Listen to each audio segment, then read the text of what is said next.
Actually, cool, man. I've never been in a water sport. Yeah, it looked very cool. Yep. How they're I think you need to be careful with Anthony Bell. One, he's, I don't think you should give him advice, legal advice. I'm not. I tell him everything I tell him, I'm telling him you have to. I put it, you have to tell your attorney. You have to. yes. If you're a resident, you have to pick the P. I've done residents who are just friends of this. All right, Like 6 o'clock. It's a completely different process than eviction. You're ready, Matt. Okay. All right, it is 6 PM, and I will call the Streets and Sidewalks Committee meeting to order. We have one discussion item on the agenda this evening. It's about e-bikes again. I passed out a couple little handouts. I found this to be pretty comprehensive. These are it shows the different types of bikes and then the requirements that go along with those bikes. This is from Parma Police Department. It was one of the more comprehensive ones that I found. So I wanted everybody to have a chance to look at that. Because I know there's been questions, do these kids need driver's license? What are their age requirements? Should they have a plate? And this kind of covers that because this is what the ORC shows and with the regulations for these bikes. We do have some stuff in our ordinances, but we do need to tighten it up so that if there are problems in these individuals that are doing illegal, dangerous things with these bikes, they can be held accountable for our ordinances. So I just wanted to pass that out, just to start a conversation, questions, things that everybody thinks should or should not be done based on this. Sorry, guys, I don't have one for you. I'll get some to you. I ran out of copies. I apologize. Here, you can pass those down. We'll send one down so you guys can share and just take a look at it. Matt, I'm old enough to remember mopeds, Yep, I used to have a moped. and if they had pedals and an engine, you could be 14 and actually get a driver's license or an endorsement license. And then they took the pedals off and they were called a motorcycle. Yeah, and this one kind of shows the different types. Certain ones are allowed, and it doesn't cover everything, but the second page will tell you that whether they're allowed on sidewalks, roadways, and again, this is state regulated. The state has kind of determined these requirements for these different class of vehicles. But none of them require, at this time, a driver's license or a license plate by the state of Ohio. And Matt, is the big difference between type 1, 2, and 3, and maybe this is a question for the chief, is it the speed? It is so how do you know, like I see all these people driving around. So How do I know if someone's driving a type 1 or a type 3? the manufacturer that builds these bikes is required to put a sticker on them Okay, that shows their horsepower, but basically their max speed and what type of bike they are, what class it is. But you're not gonna see it unless you stop them and walk up and actually look at the bike. right. But regardless of what type it is, no engine should be engaged while on sidewalks. It is strictly pedal driven at that point. So if they're using it, they have to pedal to change the motor. They should not be engaging the electric motor on the sidewalks. It's saying the one important distinction for Ravenna is a class 3 e-bike is different from the electric scooter. So that's the big thing, in difference with, because that one is person under 16 may not operate a Class 3 electric bike. That's correct. And the only way to know is to walk up to it and look at the sticker. The Class 3 bike, the motor will assist in speeds up to 28 miles per hour. It's supposed to. Once it's supposed to have a speedometer on it. And once it hits that speed of 28 miles per hour, the motor is to disengage. And obviously unless it's been messed with a little bit. But that's it's supposed to disengage at that speed. So I think the biggest thing is going into the future too. How do we, go with the roads, make an area that is safe for e-bikes and, when we're doing our long-range planning, because they're not gonna go away. I mean, e-bikes are affordable, form of transportation, especially with people who can't afford cars, and to get back and forth to work, or even, college students and some of our high school students. I know the police have, it's helped in a lot of truancy situations where the kids can't get to school, whether for transportation issues. So, going forward, that is something I think, long-range plan that we need to look at, finding a safe place or a marked place on the roads for these bikes, if they're going to be on the road. Well, they all are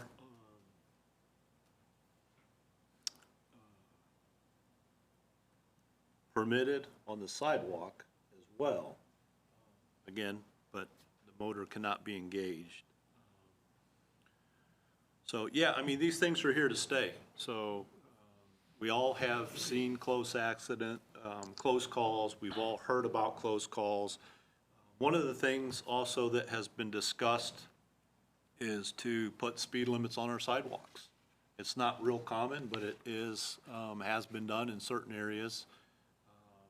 That's something that could be considered as well. I don't know how we're going to really be able to enforce that. And do you put speed limit signs on sidewalks? There's a lot that would go into that if we decide to go down that road, but sidewalk. It does seem weird, but I do think it's part of the future, and I think, it's like internet speed, things change as it goes along, things change. Yeah, We have to absolutely. be ready for the future, and Yeah. people need to be reminded, I don't think the general population have any clue on any of the rules and any of the speed limit, that there is such a thing as speed limit on the sidewalk. So I think we need to make sure that this information is out there to the schools, as we've done at St. James. Didn't we do that last year? Yes, we did. I don't know how we do it any better, but it's still a huge problem with a lot of our kids that we're seeing right now. And again, I think deep down we go back to the parents, because they're ultimately the ones who are responsible for buying them and allowing their kids to go out without helmets and so forth. Well, we're going to have new riders, right? New families this year, so continuing that education is going to be super important. And I think, sometimes we have to hear things more than once before we hear it or see it, so that's important. But that enforcement piece, like making sure we have what we need in our code so that if something happens and our police have to pull someone over, they have everything that they need to be able to enforce and put things in place.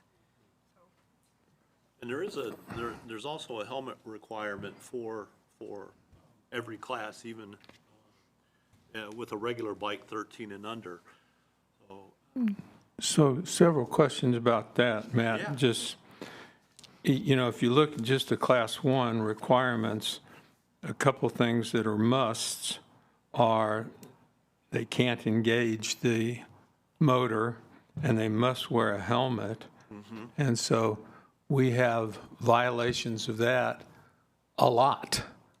What happens if, do they get a ticket? Do they get a warning? I'm not asking for answers. I'm just Right. saying, what do we do with that? There's a lot there. Yeah. So, and does it only come into play when there's an accident? Or is, I don't know. There are communities that have really strong ordinances in regards to e-bikes, and most of them do include a penalty clause.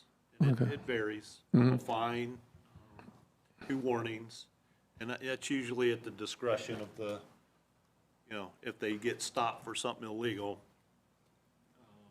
If it's someone they do, they're familiar with, I think it's, at a certain point, you do have to hold them accountable. But, I think a lot of times warnings are given. Yeah. The hope that the educational piece sinks in and they start doing the right thing, but that's not always the case. As we look at it too, all traffic laws must be followed Correct. on entering and leaving the roadway, left turns, right turns. Stoplights, There's stop signs, there's a whole yield. potential for, so that was one question I had. The other is, some communities have chosen to license all of the e-bikes. Have we considered whether that would be something that would be helpful for us? I mean, it's on the table right now. If it's Okay. something that we want to do as a Yeah, as so a that's, council, yeah, we can discuss that for sure. that may be a way of keeping track of at least what we've got out there. I don't know, it may be more burden than it's worth, I don't know. Last question that I have is, this is all e-bikes, which is great. What's the interplay of scooters and e-bikes? What's, that may be a big discussion for later on, but as we talk about safety on the sidewalks, we've got this whole classification of scooters Yeah. that are in multiple power ranges, and Right, I don't even know if they have classifications or where we go with those. yeah. I know when I went to take my, because I looked at purchasing a scooter, they have to have you have to pass the test, get a license, all those kind of things for the larger scooters. I was meaning the smaller ones, Oh, it looks yeah. like a standing The skateboard. stand-on scooter. Yeah. Yeah, you're right. The old Yeah. leg push, Yeah. now it's the wrist throttle. Yeah, which can go pretty fast. Some of them are, I've seen some The ones going that- as the ones fast they have as in the Canada. e-bikes. the ones that can't, that sometimes make it Yeah, you're over right. to our neighborhoods are well above 20.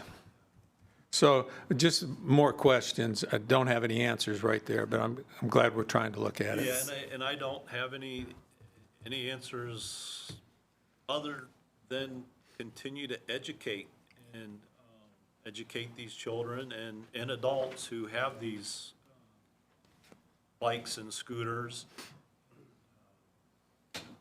Matt, can I say something real quick? Absolutely, yes. One, if you look at these things, these are not all state laws. There is no state law for a Class 1 or Class 2 e-bikes. Parma has ordinances that apply, that put the state law. So these are not all state law. Some of these are Parma. And I think we need to keep in mind that, I've talked to parents who we've stopped their kids on the sidewalks, and after being upset, like, what do you want to do, ride on the road? And we don't really want to put a 14-year-old, because there's no law restricting a 14-year-old on an e-bike on the road. They're just like a pedal bike. They're allowed to be on the roadway. And do we really want to cause an accident forcing a 12 or a 14-year-old kid on the road who doesn't really understand the laws? If he doesn't understand the sidewalk laws, he's not going to understand the roadway laws. So I think we need to, maybe temper it a little bit. We are stopping them. We are stopping these kids on our side. We are talking, we are trying to get the education out there. It's a long process, like you said. Maybe not this generation, but the next generation that comes up, and the next generation. It'll get better. We have to be patient with them. I think it's hard when you look at like even the type 1, for a no minimum age, no driver's license, no license plate. How do you picket that or warn it? Well, the Ohio Revised Code does state that if the city can have their own laws too, correct? Yes, that's why Parma says all helmet laws on all e-bikes. So I don't know if there's something that the police department would feel helpful that the city could implement that you would feel comfortable following, since it may not be Ohio revised, might not be in the law, but, as a start, as a local city ordinance, that might help control. And I know you guys are, because I have seen you on the sidewalks, and I thank you. You sent me a picture of showing that you guys are out there, but, it's almost getting a little bit out of control, and I know you guys have had so many things going on. What can we do that is going to help the safety of the children and the safety of the residents who are, ultimately going to be the victims too? I think the helmet law would help us. Currently, right now, if there's somebody's driving 28 miles an hour on a sidewalk on an e-bike, it's obvious. If they're just pedaling at a slow pace, we can't tell if it's engaged. If they're going uphill on a sidewalk and they're not pedaling, yes. But if they're going downhill, you can get moving on just a regular bike without Yeah, a motor engaged. I agree. It's So it difficult can be to, difficult at times. difficult. I don't want, and parents will get mad if you stop their kids for no reason. But a helmet, Purdue Enforced helmet is But easy, helmet cut and law dry, helps. Yes. and it's safety. Yes. Yeah. Yeah, we could, put on a helmet. They must have a helmet, and that is for their safety. Maybe along with the traffic stops that when you're doing monitor, if we're seeing on some of our side streets where, kids are known to play and they fly through the stop signs on the scooters and the bikes, stopping, or, rewarding kids, maybe, I don't know, some of the programs in the past where you would see kids with helmets on, they'd give them a free ice cream cone and tell them thank you for wearing, promoting this is, a good thing to do, and maybe they'll tell their friends, hey, wearing helmets is a good thing, showing some positive engagement too, and then giving them like a little card of what the rules are along with that. I don't know. I'm just trying to think of some ways that, positive feedback will go a long ways. What about even like, if you did something like ice cream? Because I've seen that Yeah. before, but even a QR code they could scan Yeah. that takes it right to somewhere where all the rules are, so they could review it. Yeah. So I don't know if the committee would like to start maybe creating an ordinance with helmets that must be worn at least to the age of 18, where, an adult can make that decision, but a child must have it. And if they don't have it, then they would have to, get a ticket, the parent. There's probably other things besides the helmet that we could include into that to help. I think the Process. lights and reflectors too is Yep. something, because it's safety. It's something that is cut and dry. They see if there's a light on there. So it's not like speed on the sidewalk, it could be depending on what you see, but that's something that you're gonna see, that they have the lights and reflectors. Well, you're only required to use your lights and reflectors if you're traveling at night. Yeah. But, I think sunset to sunrise. yeah. And we use that for bicycles. So there's some things we can do to help them out. But helmet would be a real easy one. If they see someone without a helmet, boom, you stop them, you educate them, and move on. Say you or me. I know I'm not on your committee, but I would definitely start that process with a helmet and keep it going. So that could be at least one thing to move forward to show some type of progress, especially with school going to be starting in the fall months and kids going to school. I think that would be a positive step forward. And it looks like Larry is trying to get a hold of you. Yes, Larry? I didn't bring it with me, but I hope you have it. Mr. Semino was kind enough to respond to a question about the laws in Ravenna. We do not have any speed limit on the sidewalk. If somebody was going 50, you couldn't give them a ticket. So I definitely recommend that you set speed limit on the sidewalk. And I found that New York has a 5-mile-an-hour speed limit on all sidewalks in the state for all motorized vehicles. That would be electric or gas. I think we should have that here because the only things motorized that should be on our sidewalks with motors engaged are motorized wheelchairs and children's toys. And I recommend a 2-tier speed limit, probably 10 miles an hour for everybody else. That would be bicycles, joggers, whatever. Also, if you look at the bottom line on your handout for Parma, Ravenna law says no motors shall be engaged on the sidewalks.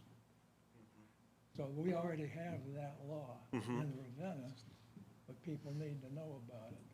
Right. If you have an e-bike or a motorcycle, a gasoline motorcycle on the sidewalk, you should either be pedaling it or walking it. Now, another thing, you talked about close calls. I've had 4 already this year, 1 at night.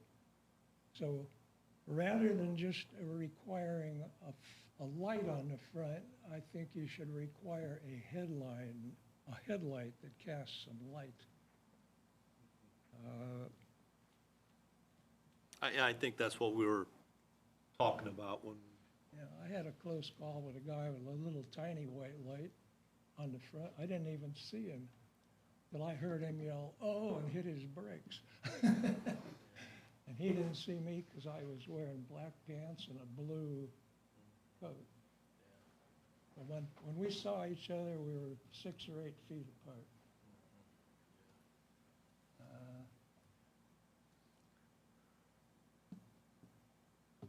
Also having speed limit law, if we set it at 10 for everybody, the police, even if they can't clock somebody, can tell if they're exceeding that by a large amount and stop them to talk to them. Also, with speed limit on the sidewalk, if there is an accident with a bike hitting a pedestrian, this will help determine fault. And if parents understand that their children will be at fault, they may exercise more control over their children.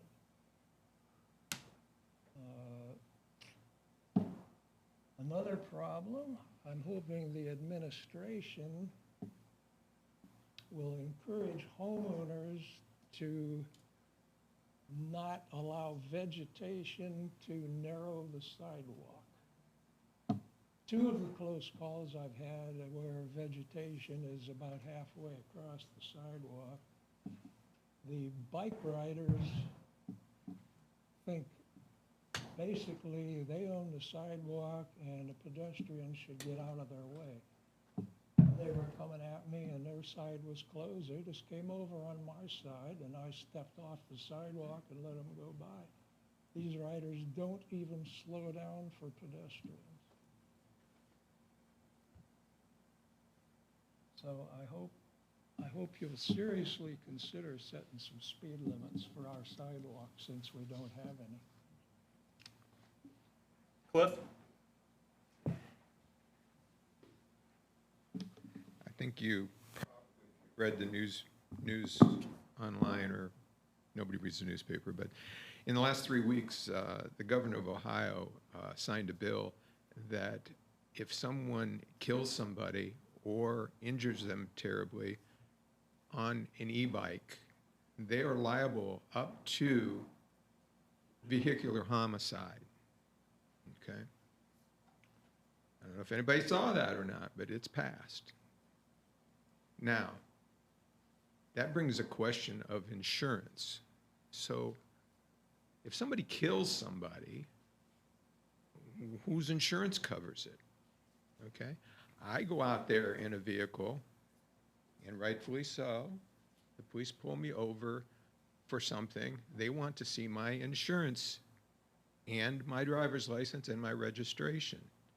So these people on these bikes that could kill somebody and be held liable don't have to have any of those. I wonder if it would go under their homeowner's insurance, and if they have if they come from rentals, they possibly may not have rental insurance. I'm just thinking that it would probably classify under homeowner's insurance. It's very deep. This is a whole Yeah. deep, and then on top of that, in the last week, I've watched the same kid on downtown streets here with a mini bike. Now, we're not talking about an electric bike. We're not talking about a scooter. We're talking about, they sell them out at the tractor store.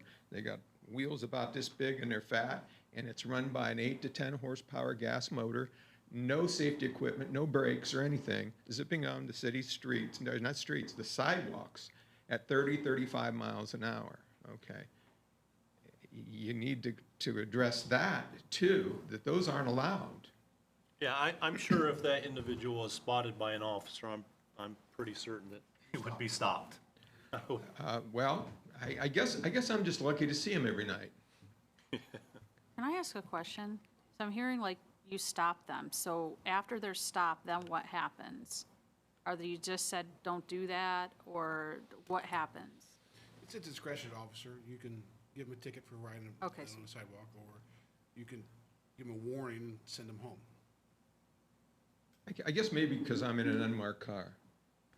But I see it every night up here, okay? Last night, guy on the dirt bike, electric dirt bike, pulling wheelies all the way down Main Street on the center line, had a helmet on, okay? Whipping in and out of traffic, okay? And I guess it comes down to also ATVs. I have witnessed in the last 2 weeks, four-wheel ATVs, unlicensable, on the city streets on Main Street, parking in a parking space and going into the bar. Okay? What do we do about that? They're using the road that taxes pay for, and I have to have a license to drive on the street. And that license gives money for the upkeep and everything else for the street, but they don't have to have it. Then the other question comes up, golf carts. It's gone crazy. The other night, I had 4 different ones come by me that were not legal. You can have a legal golf cart on the street. It has to have all the safety equipment. It has to have brakes, which a lot of them have. It has to have lights.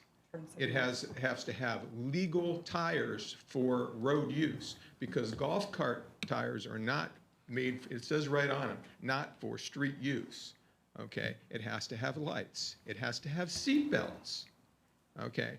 None of these had that. They were right off the golf course. Somebody bought them.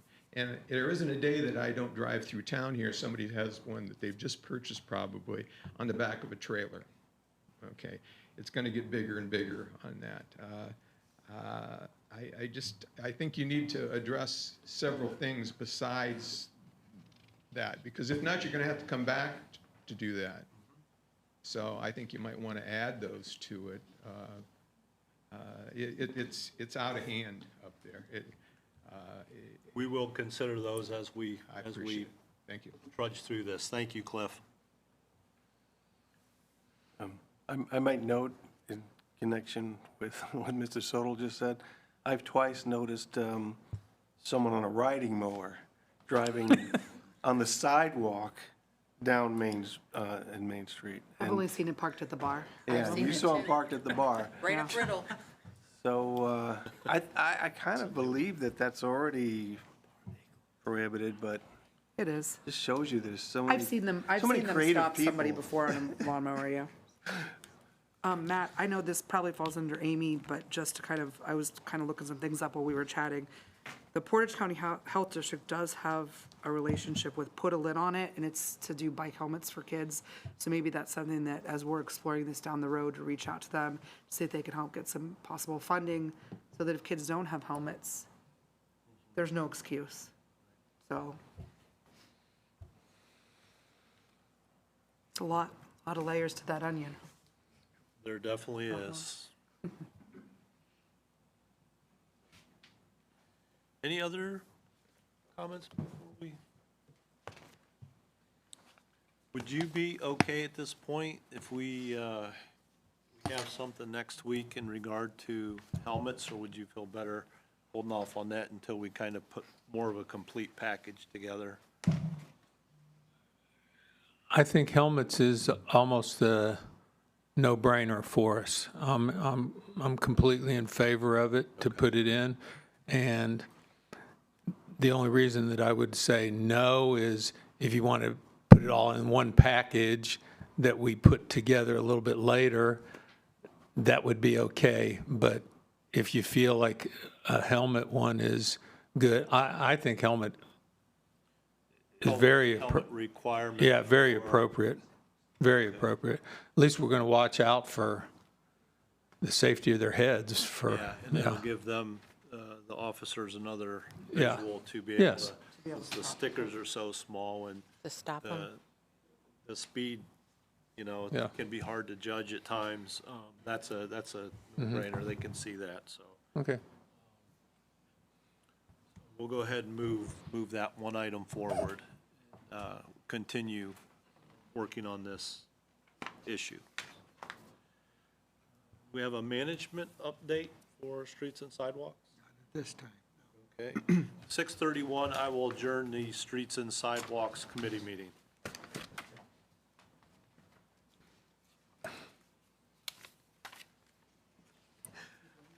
Ms. Lodato, would you do the honors of chairing the Utilities Committee since you're the only person on the committee that is present tonight? Would you explain that 27? Can I be a committee and chair of one? I'm happy to sit down with it. You can get some volunteers. Yeah. Okay, we got some volunteers. All right, well, for tonight, we're going to be convening the Utilities Committee meeting at 6:31 PM with Ms. Michael and Ms. West are my volunteers to sit in on the committee. So the discussion items, the 2026 stormwater infrastructure improvements, which I'm praying to God that one of you two is going to be able to. I will. So the 2026 stormwater infrastructure improvements has a value of $133,000. There are 3 locations that will receive improvements. The first one is North Scranton Street, between Main Street and Mechanic, almost to Mechanic, which would be catch basins and storm pipe. The second location is the ditch along North Freedom Street, just north of Coe Road, basically where the bike trail is. It's eroding quickly. So that would be, the storm project is to shore up that ditch so the road doesn't fall in. And then the third is continuing Jones Avenue Storm project, which we've been working on for quite a while. So those were the 3 projects. All right, so what do we want to do with this? Move it forward. Well, I was asking, I didn't I'm know if the okay commi- with, I didn't know if the I'm committee okay with wanted- moving this forward. Okay, thank you. I'm okay. All right. So, all right, so this item will be moving forward. We have a management update for the Utilities Committee. No. Okay, Let me, if I could just add, we, the city, are not a member of OOPS 811, and we are, in essence, we're being forced into it. The state of Ohio basically states if you're a utility provider, you must mark your utilities, which we've always marked our utilities when notified. The problem is we're not getting notified because they don't have to call us directly anymore as they did 10 years ago. So They meaning who, Bob? contractors? The contractors, okay. Contractors and other utility providers. 811 is a pretty robust website for utility providers, contractors, homeowners. If a homeowner wants to put a fence in their yard, they can call 811 or through email, not email, I'm sorry, through the website, ask to have utilities marked. They would get sent to the jurisdiction. So we've had a couple meetings with the representative from 811, and we believe there'll be less than 500 notifications a year in Ravenna. But I can tell you from a roadway work permit that we issue, I don't believe we've even issued 50 a year. So there's a lot of folks that are calling 811, asking utilities to be marked that we're not even aware of. So we would have an ancillary fee. It's probably less than $1,000 a year for these. It'll cost us more to manage it from staff level, but we think we've got at least a start how we're going to start. But what we haven't done over the years is charged a roadway work permit. We charge a bond for contractors that are working on water, storm, and sanitary in case they screw something up, our main line. We have some money set aside, but we don't do that for the roadways. So we're looking at potentially charging for roadway work permits, which we will then know once they call OOPS. Not all of them. If they're putting a fence in their backyard, obviously they wouldn't need a roadway permit, but we would also not mark utilities in the backyards unless there were utilities in the backyard. But that's going to come next month. I wanted to put it together this month, and I ran out of time. Without knowing too much more about it, I know that it's been in the news lately with utility lines being struck with catastrophic damage. And I know you'll have to remind everybody when it was, but I think it was about 3 months ago. There was a project in front of UH Portage where something was hit and they potentially almost lost water. Sewer, but yes. Sewer, there you go. Equally as important. Yep. It is important. Out there. So, I mean, I think that, these are the kinds of things that might be a slight annoyance to go and get, but they're great if you can prevent events like that from happening. So I guess we'll hear more about it next month. Yes, you You'll will. have that put together?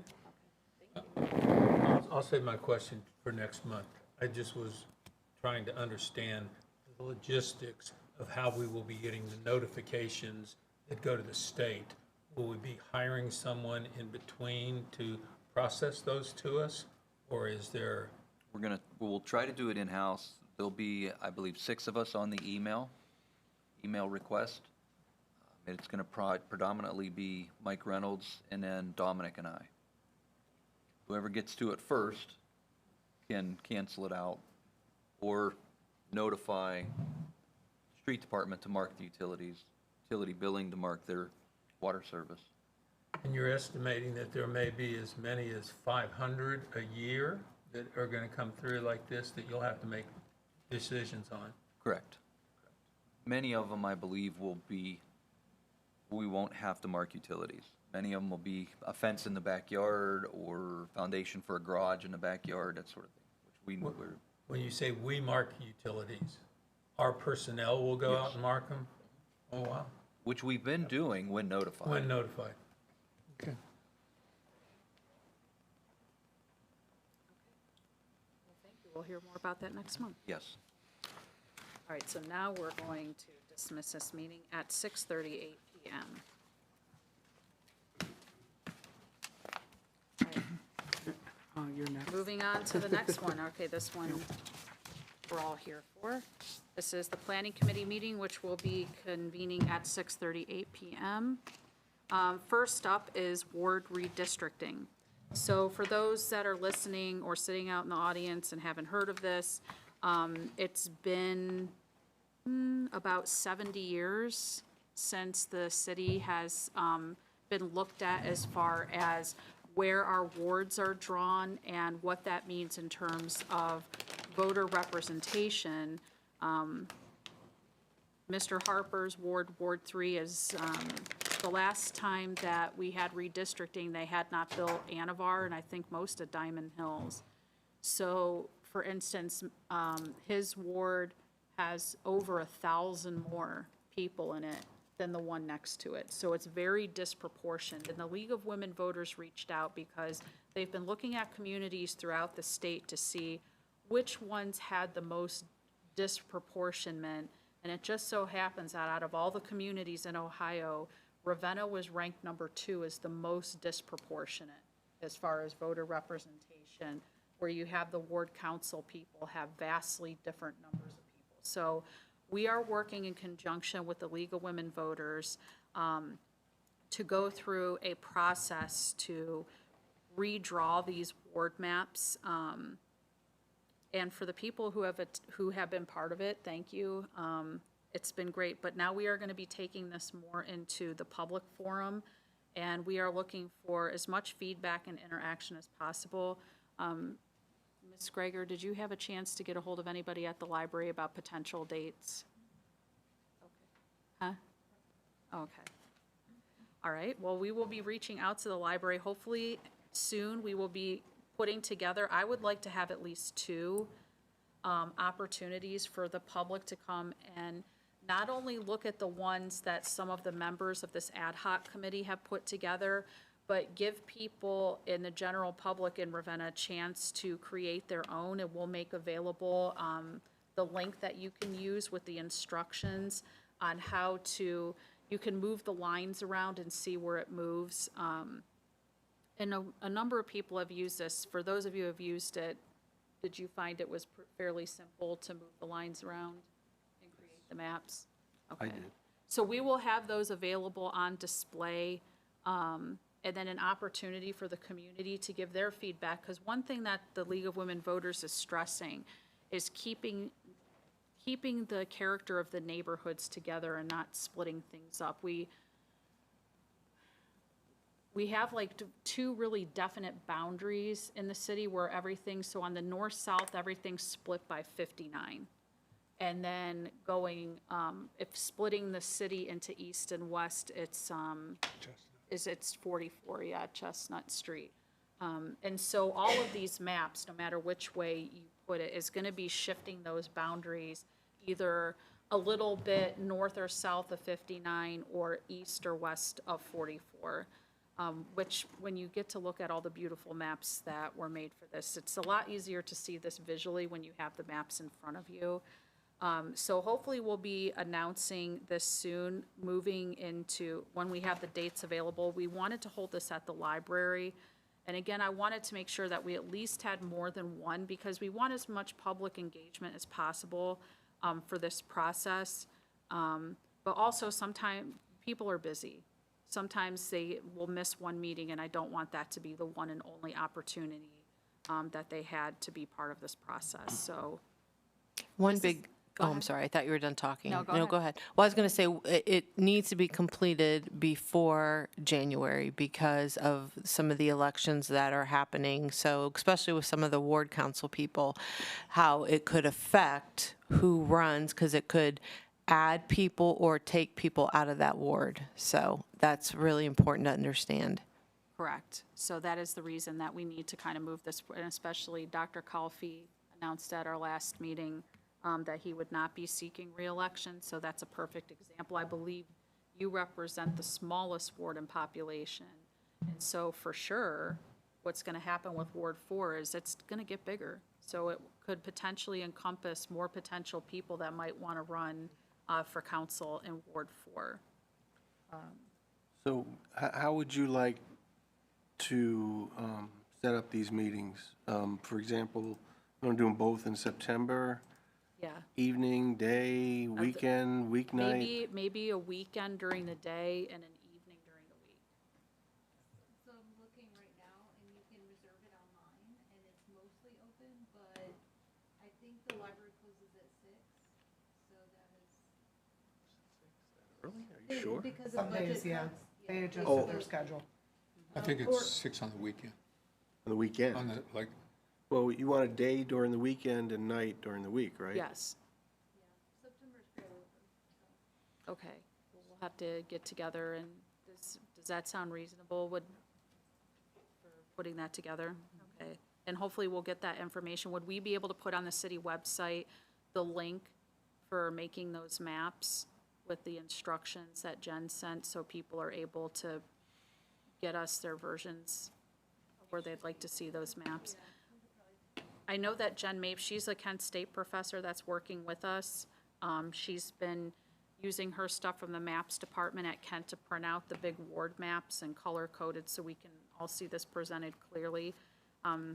She was not available to come to this meeting, but I do know at the next one, she's actually going to bring them here to council chamber. So we'll be able to have those posted around for people to see ahead of the meeting at the library. But we will also have all of those on display at the library. And we'll do a little presentation there too about why this is happening, what it means, and how the process. It's actually a fairly simple process. It's just up to each city to what degree they want to engage the public, because this is not something that goes on the ballot. This is something that council would ultimately vote on, but this is definitely something that the more public interaction we have with it, the better. So do we want to move this forward? Mr. Dodd, I have a question.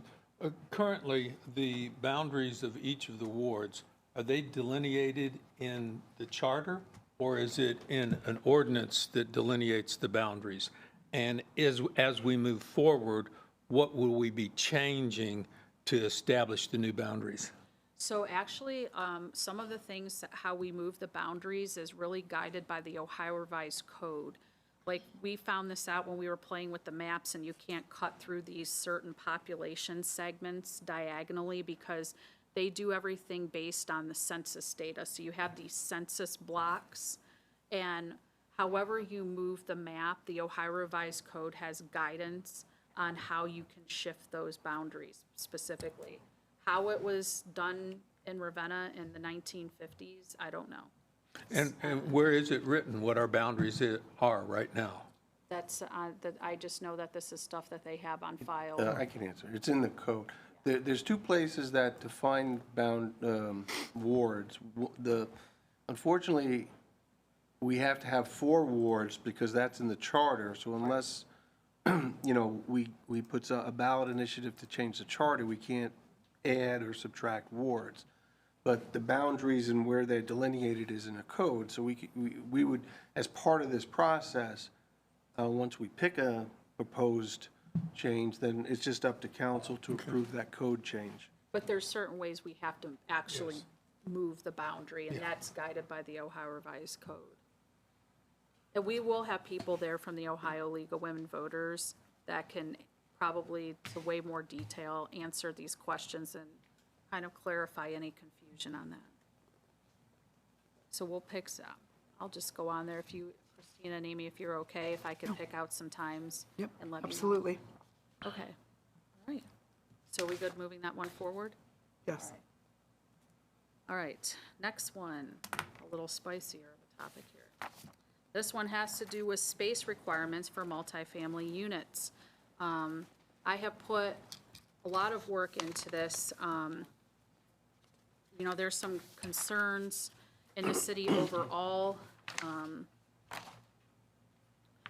with these multifamily housing units. And it kind of made me wonder what exactly are the parameters for Ravenna? What do we expect in a multifamily housing unit?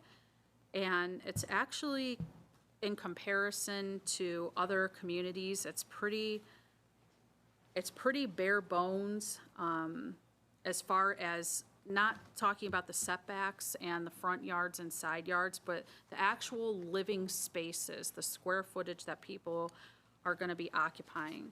So I do have this proposal that I made for Ravenna's multifamily units, and so my ultimate goal of this proposal will be to adopt the Ohio Housing Finance Agency, the OHFA requirements for housing.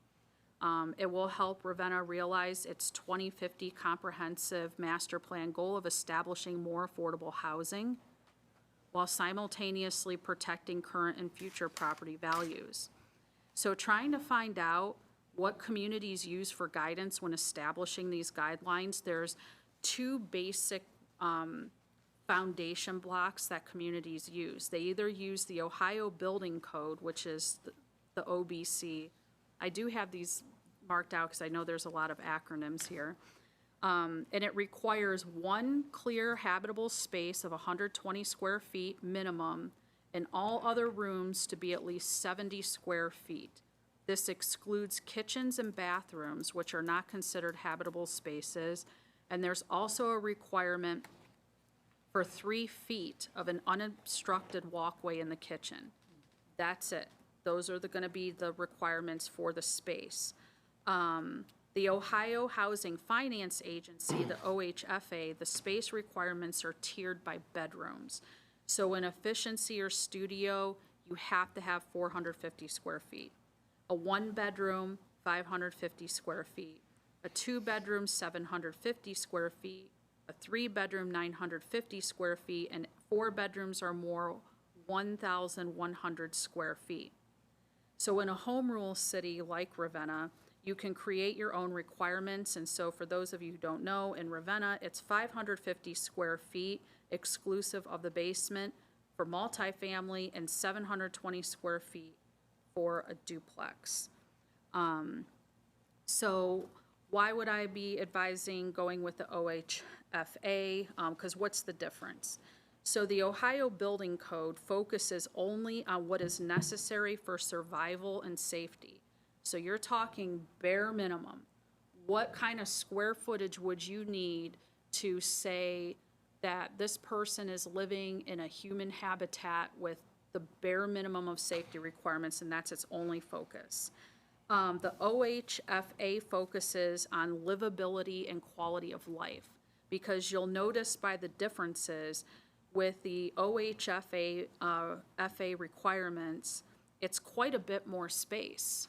And it makes sense. The more bedrooms you have and the more occupants that would go with that, the more livable space that you have to have in there.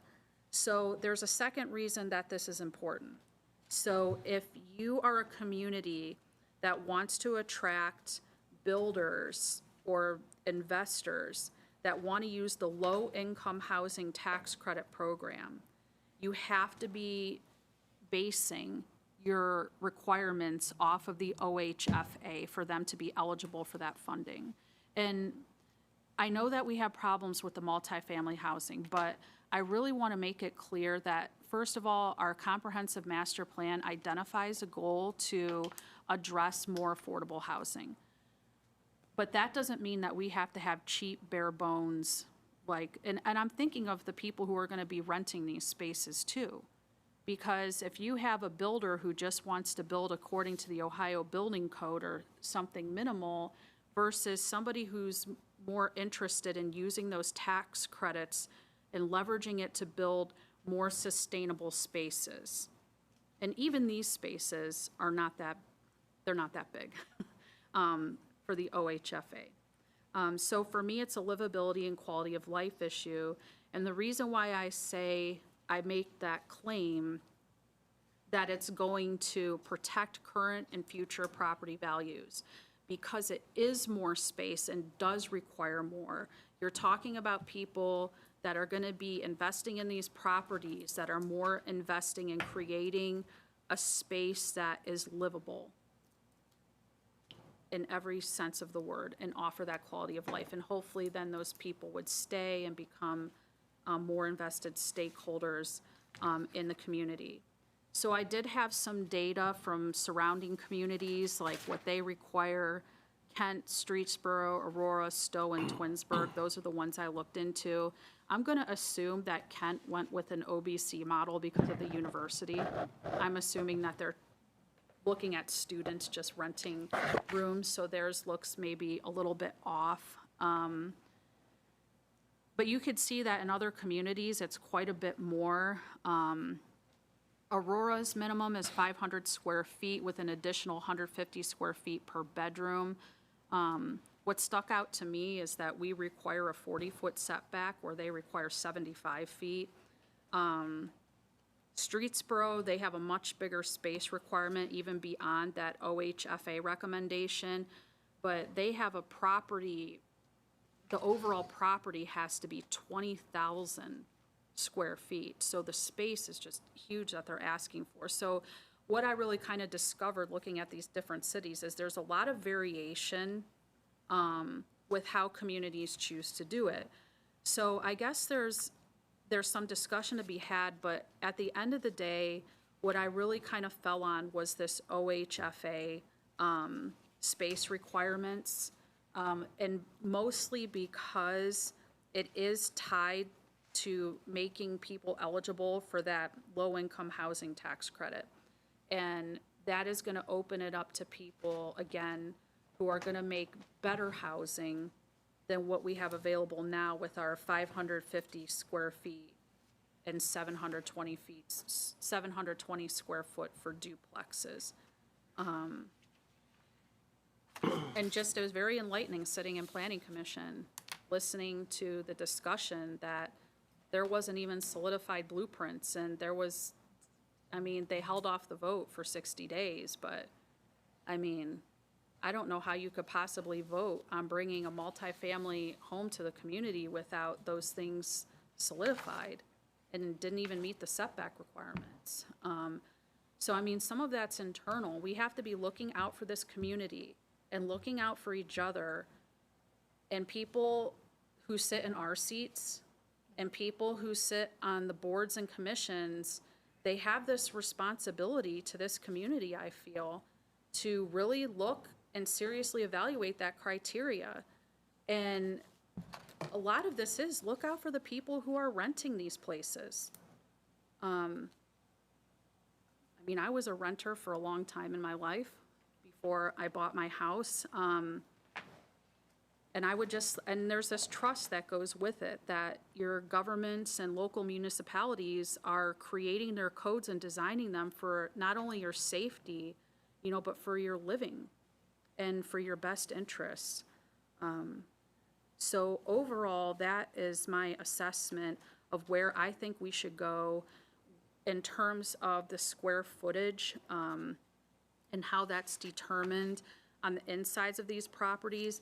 I really didn't get into changing anything about the setbacks or the side yards or the front yards, because when I compared Ravenna's to other communities, we're pretty comparable to other communities, other than some outliers like Aurora, who wanted a 75-foot setback. Other than that, it's pretty much between 40 and 50 feet, which Ravenna's already falling in those limits. So I wouldn't see any real impetus to change that. I do think we need to require some things additionally with the multifamily housing, and that is that trash and recycling be kept in enclosed areas. If you have a three multifamily unit, well, you've at least got 3 recycle bins and 3 trash cans. So I think that aesthetically, when I think about the city, that it would be best to have those in a more hidden enclosed area. Requiring rentals to provide the city with a 24/7 local contact in case of emergencies or problems. There's a lot of people who buy these places as investments, and they don't live anywhere near here. Correct. And so whenever there's issues and problems, it's really hard to get to a space of resolving them because you don't have anybody to get a hold of. And by the way, this is not something unusual. This 24/7 local contact, this was something common in most communities that we do not have here. The other thing that I saw come up in other communities was requiring inspections of rental units. Some communities even do them as much as twice a year, although I think that's a little out there. And increasing penalties for noncompliance. So I know that I just threw a ton of stuff out there. I think, Carmen, you did an amazing job. And, you know, people say all the time, they complain, they don't understand, you know, why we're not stricter, why, you know, things are done the way they are, and they have no idea, you know, the things that we do try to do. And you and I both were at the planning meeting. We were the only 2 council people that showed up, and it was a lot to digest. And we did have some residents that showed up for that meeting as well. And what could have happened had none of us showed up was a bit scary. And yes, it was close to our neighborhood, but when that same individual tried to put one at the other end of town, I showed up for that one as well. When I know that these places are trying to be turned into multifamily, and I know about them now, I do my best to show up, because these are things that we had talked about years ago and tried to stop. But there's those conditional uses, and we depend on Planning Commission and the zoning, and somehow they get by. So again, if we want to make our community a better community, there are changes like this that have to happen, and the enforcement that have to go along with that. And I agree with every single thing that you've said. So I just have questions. I thank you for doing the research, and I appreciate that. I'm a little confused. Are you suggesting that our code is changed to meet the requirements of number 2 on the first? Okay, just so you're aware, we don't do it like this. Yes, I am aware. But we also separate by district what those requirements are. You mentioned the 550 for multifamily and 720. Those are only in R4, 5, and 6. R1, 2, and 3 do not allow multifamily.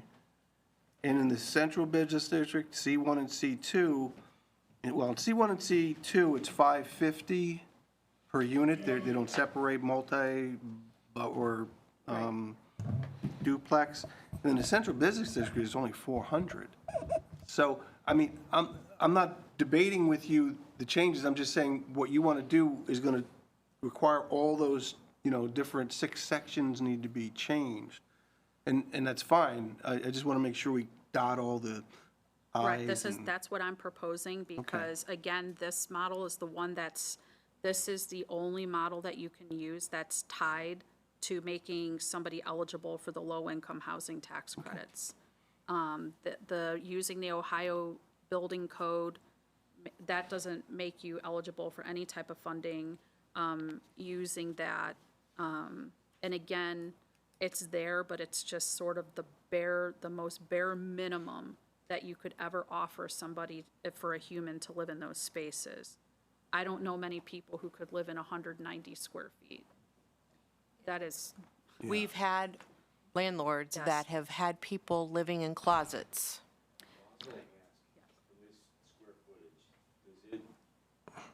Regulate that they have to have like a kitchen kind of setting as well? Because there's a lot of essentially homes that are now 5-unit multifamily dwellings, and 2 of those units at least don't have any accessibility to a kitchen. So they have refrigerators like in a family room type den that would be a square footage area, that they would put a refrigerator into a corner and have a hot plate, and they would use their bathroom sink to wash dishes and whatnot. We're in these houses all the time. you mentioning the hot plate next to the water source explain why the fire department might be, And it has caused a fire. Oh. The hot plate's by the, Oh, okay. I'm just saying, there's a hot plate there, and actually, we don't go and inspect these places because they're resident. So the answer to your question is, we don't have that requirement now. But other communities did have that in there, that they have to have access, and they talked about the types of appliances that made a kitchen. Well, let me, What I'm getting at is if you're going from a 5-unit, and we have firmer restrictions are on it, now maybe it's only gonna be a 3-unit, which, okay, they're not gonna get the revenue for having 2 more families living in there, but it's a safer environment, and obviously probably brings a higher value to that piece of property, because it's actually done right. Yeah. but, Carmen so, had a question too. before you do, I just want to clarify something. We do define dwelling units, which is what we're talking about. Right.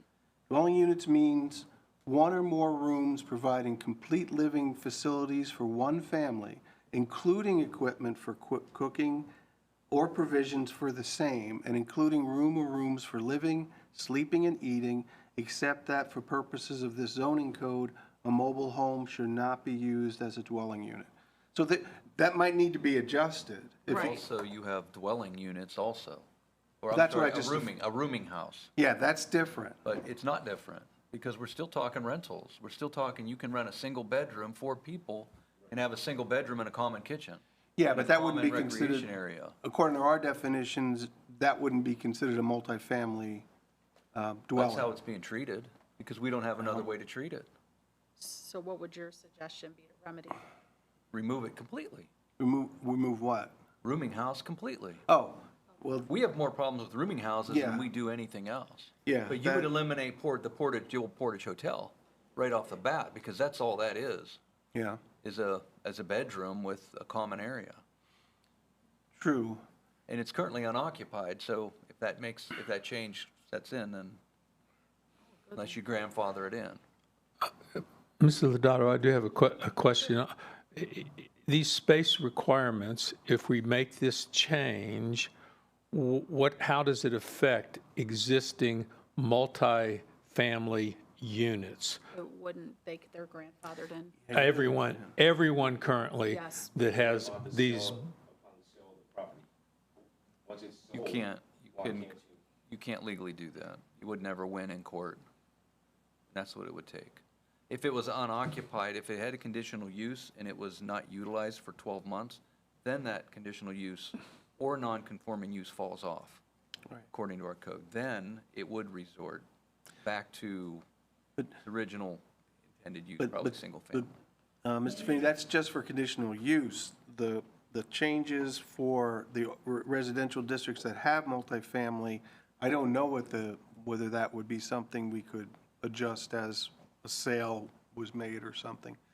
And maybe that's something else to, what I'm starting to realize is, we're taking out the more we talk about this, the more changes to our zoning code we really need to take. And then we have to do it. But I would say this, I think for this discussion, I understand what you're saying about boarding houses, and maybe that's a future discussion, Rooming houses. rooming houses. Maybe we could just bite off this chunk now. Sure. And I I think see what- what he's saying, though, because right now, the one that we do have is unoccupied, so we do have an opportunity. Yeah, You do. okay. I just don't want to bog council down with too many changes so that nothing But that's our job. changes. So to go a step further, using the house on West Main Street specifically, it was noted, and Rob and I, we've had a little correspondence. The lot is 45 feet wide, and that house was built, I'm going to guess, turn of the century or before. Which Today's century? code, we would, last century, the 19th, 18th, whatever it is, 1800. So today, we would never let that be built, because our minimum lot width is 60 feet. One of our issues is, at some point in the last 30, 40, 50 years, city council decided to zone West Main Street C1. So we're sort of stuck with a residential, but yet they're allowed to bring in a business. And they have. So it's something I think this council is facing. Do you turn it back to R3? Because that isn't, my opinion, that's how those homes on West Main Street were built, to be residential. I'm imagining council at the time thought this was going to be good for economic development. It hasn't turned very well for economic development, but again, that's a decision that should be made. But also, when we talk about zoning and setbacks, we would, in essence, being 45 feet wide, it'll never meet the current code, so you would render it useless, or, Well, no, it could still be a R3 single only. family. It could still be a single family dwelling, okay. which is really the only thing it could possibly be, Well, fortunately. that's Unless, that's how it was built, I would say. That was the original intention, is right, I understand. single family. And I agree with everything you're saying. It's really unfortunate, the history of how it developed that way. It But was we're a stuck with the dental. code we have now. And the only way that property, that building could become a multi-family dwelling is if there's a variance for those setbacks. That's the only way it can happen. Bob, it was a dental office for many, many years. You say it was or was not? It was a dental office Correct. And then for many years. allegedly the person sold real estate or insurance also. after it was a dental office. That was the last business use, supposedly. So we need to clean it up, and, I mean, it's been inhabitable for quite some time. I mean, my opinion, and it's just an opinion, a 2-unit is sufficient for a 2-story house. There's a place for a 4-bedroom house also. Those Well, draw a very high rent, actually. In looking at the code for C1, one gray area, because I know it was discussed at the planning commission meeting, was to ask the applicant to make it a duplex instead of multifamily. In C1, the word duplex doesn't exist. There's no 2-family, so that's kind of, a little bit out there. You wouldn't define multifamily as 2 or more? Well, we if have you look to in the definition, there's a definition for duplex, and there's a separate definition for multifamily. But because there's no specific mention of duplex in C1, I think you'd have to assume that it's multifamily. That's the way I think it should be interpreted.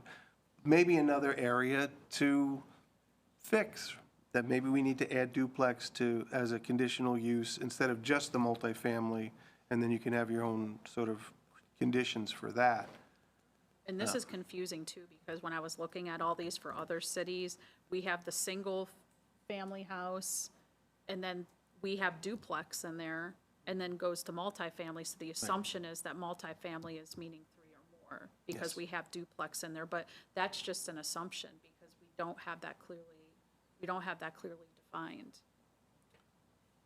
I'm trying to find the definition. Well, again, the ones that we have, these 4 and 5 tenants in are they're hard on neighborhoods. And it's an And- injustice to the people that are Yeah, renting these spaces, absolutely. that this is considered a livable space. It's not fair, the amount that they're getting paid to live there, or, that the landlord is getting, and the quality of life these individuals are receiving. It's awful. So just to, because it was under D, dwelling, multifamily.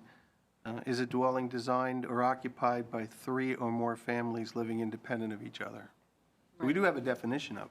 That's unrelated people, or is that? It says independent of each other. I don't know.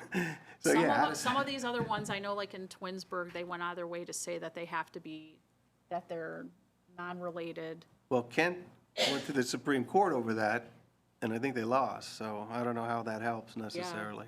No, that's what I mean, like, this isn't, like, it wasn't as easy as looking at other communities and saying, oh, we should do what this community does, because it's all Right. it's vastly different.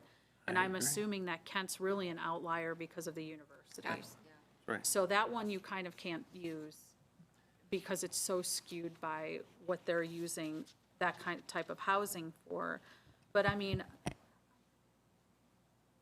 again, I mean, if it means that we have to change multiple sections, which honestly, didn't I ask Mr. Pete that we have R6 listed, but we actually don't have anything that is R6 in the city.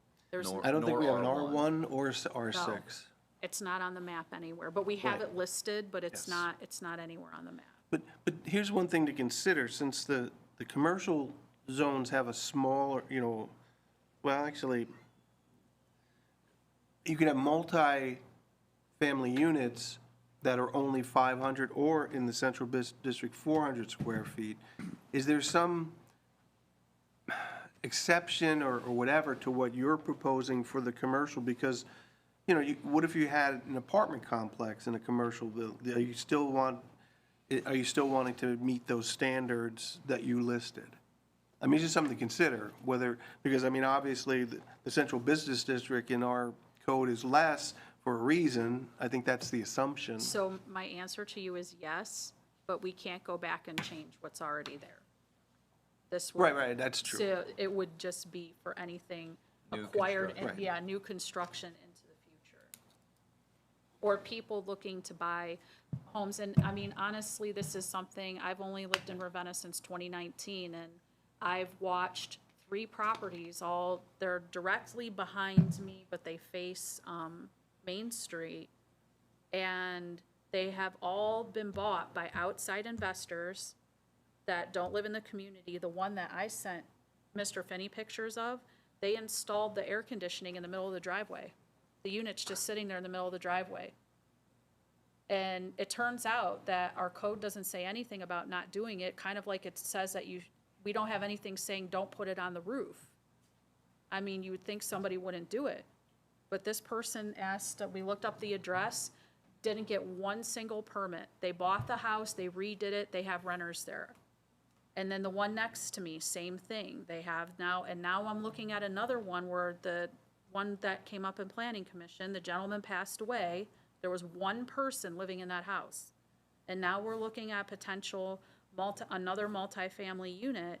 And so I've watched in a matter of 7 years, the character of my entire block change over this. And so it's not just about me and where I live, because if it's happening on my block, it's happening in a bunch of other places too. And so I can't do anything about what's done, but I would like to do something expeditiously about the future, because I think that this is going to be trending. And I know there's federal stuff happening about outside investors being able to buy a certain amount of properties, but I mean, I don't want to hold my breath and wait for the federal government on anything. Some of our biggest problems that the building departments also have had problems with are investors in New York and investors that do not return phone calls they can't get a hold of. And I've looked up some of the properties, and these people aren't local. They're not even from around here. They're coming around buying our properties. And it's making a different vibe in our community. And I know the people who live here that have invested here, they don't want that. I mean, this is a community. It's not a let's get rich. You know, we don't want these people to come here, get rich off our community, and, you know, not abide by any of the rules or care about the neighborhoods. We have to have standards, and we have to follow them, and we have to create them. And what doesn't work, we need to fix. And I'm totally done with these people because it's a lot. It's a lot that it's been problems with our police department, it's problems on our fire department, it's problem on City Hall. I mean, the list goes on the problems that it creates in our community and the unnecessary issues. So What the chief mentioned, though, we do have the definition of what we have to have in a dwelling, but I mean, I could see how they could interpret hot plate as. Oh, that hot plate caused a fire on Walnut Street. We've already had that in the one multifamily. Absolutely. And that's one that it's living in a bedroom, making a lot of money, and a chronic problem. So, Mr. Finney, do you know of is there ways that you have to specify what type of an appliance means something to prepare food, or is hot plate always going to meet the definition? Yeah, if it's listed as such, it will. But I understand what Mark is saying, in that this specific bedroom only had access to the outside and did not have a true kitchen. Well, that's true. Now they have access to the other unit. Yeah, I wish you'd let it burn, though. Let it go. Stop putting them out, would you? Okay. Did you end up having a question? Do you want to get up? Yeah, just get up and speak your name and. My name is Rich Edmiston, Richard, if you don't mind. And you said you've been here for 7 years, Carmen. I've been here for 4 months. Bought our house on Madison and Riddle in January. We moved in March. And I was initially going to speak on what the chief spoke on. I'm going to table that for a second. Bought it from a flipper. Now, I've been a contractor. I've been around the world. I know stuff. And I knew I bought it from a flipper. But the stories you're telling me, the condenser, I was in the air conditioning business for 13 years, condenser in the driveway. I know that the building code in Ravenna says significant changes to an air conditioning system requires a permit. No offense, not telling anyone how to do their job, I promise you that. Installing a new AC system when one didn't exist before is a significant change. It should have been permitted. Stop work orders. That's it. My entire house should have had a stop work order put on it, probably. Now I'm fixing things as I go along. You talked about multi-unit dwellings with concealing the waste bins. I pulled a permit to build an enclosure to conceal my waste bin because where I came from, they were giving people fines for not concealing the waste bins, and I found out that that is a rule in Ravenna. You're not supposed to have your waste bins showing. Everybody has their waste. Now, that's not a cross to die on. Hopefully that didn't offend anybody. Well, I believe it was you can't store them in the front yard, Okay, in the front yard, okay. front of the house. Things are hard to change. Yeah, it's not going to happen overnight. I moved into this town, as Amy said, the character. I'm a student of art and history. I'm at the library all the time. I walk around town. I love these old homes. I take pictures of them. I send back to my family and stuff. Look at this house. And all the history pages on Facebook. People love this town. What really struck me wanted me to get involved, and I'll go with what the chief was saying, 4, 5, 6 family houses, or not even family houses. These beautiful, stunning old homes that are turned into 4, 5, 6 unit houses, and who knows what's inside them. Maybe there's 12. A safety hazard. A hot plate caught on fire. It's amazing nobody's been killed. And I'm new to town. Again, I'm not here to make waves. I'm just telling you what I love about the town. And so many people say, well, nothing's ever going to change. Well, that's why, nothing's ever going to change. How's it going to change? Nobody gets involved. I'm on Facebook on all these pages. Oh, no, you can't. No, we can. We really can. The rental units, 4, 5, 6. You look at the condition of the outside of the home. What in the heck is the inside of the home look like? How unsafe, how unsanitary. Carmen is very concerned, clearly, about the welfare of the tenants and the renters and of everybody. They've got to be horrible in there. And I would wonder, I do wonder, how many of those are licensed or have permits to be rental units? Again, I am not trying to make waves. I'm just seeing, as a newcomer, as really what we would call a 10,000-foot view. Change is hard. But as Amy said, it's losing the culture. We're on the west side, and it's totally different on the west side than it is on the east side. Freedom Street and over there, that's freaking beautiful. I walk down there, I ride my bike down there. Unbelievable. Even our section of town has beautiful homes. I'm trying to make my little corner there. It was a jungle when I moved in. It's taken me a little bit of time. It was disgusting, is what it was. Out of town. The person was from Canada. And luckily, for me, I love it. To me, it's a labor of love. But it's. I think I got a little off track. But there's rules and regulations and laws and stuff in place. Please, let's follow them. And let's change for the good of the community. This is a beautiful, beautiful town. And let's please, I'm going to do everything I can. The place is empty. It shouldn't be like that. We talked about e-bikes.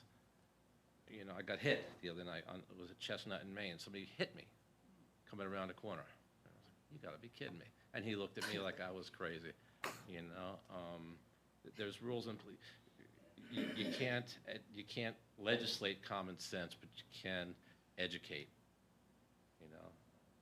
So I got a little off track from the original message. I apologize, but I love it here, and I don't. It's hard. Change is hard. I've seen change. Change is really hard, but let's do it, please. It's up to y'all.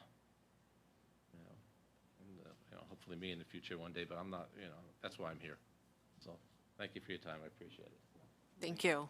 Thank you, and welcome to Ravenna. And I do think that there's nothing wrong with making waves.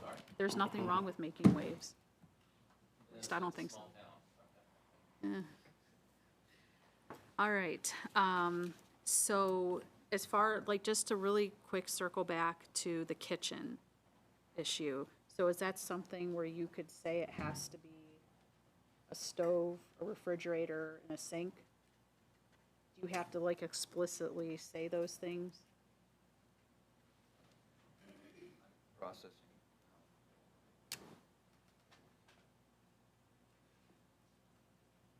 My understanding from the rooming house is they have to have access to that. The specific unit that Mark was referring to, they did not have that.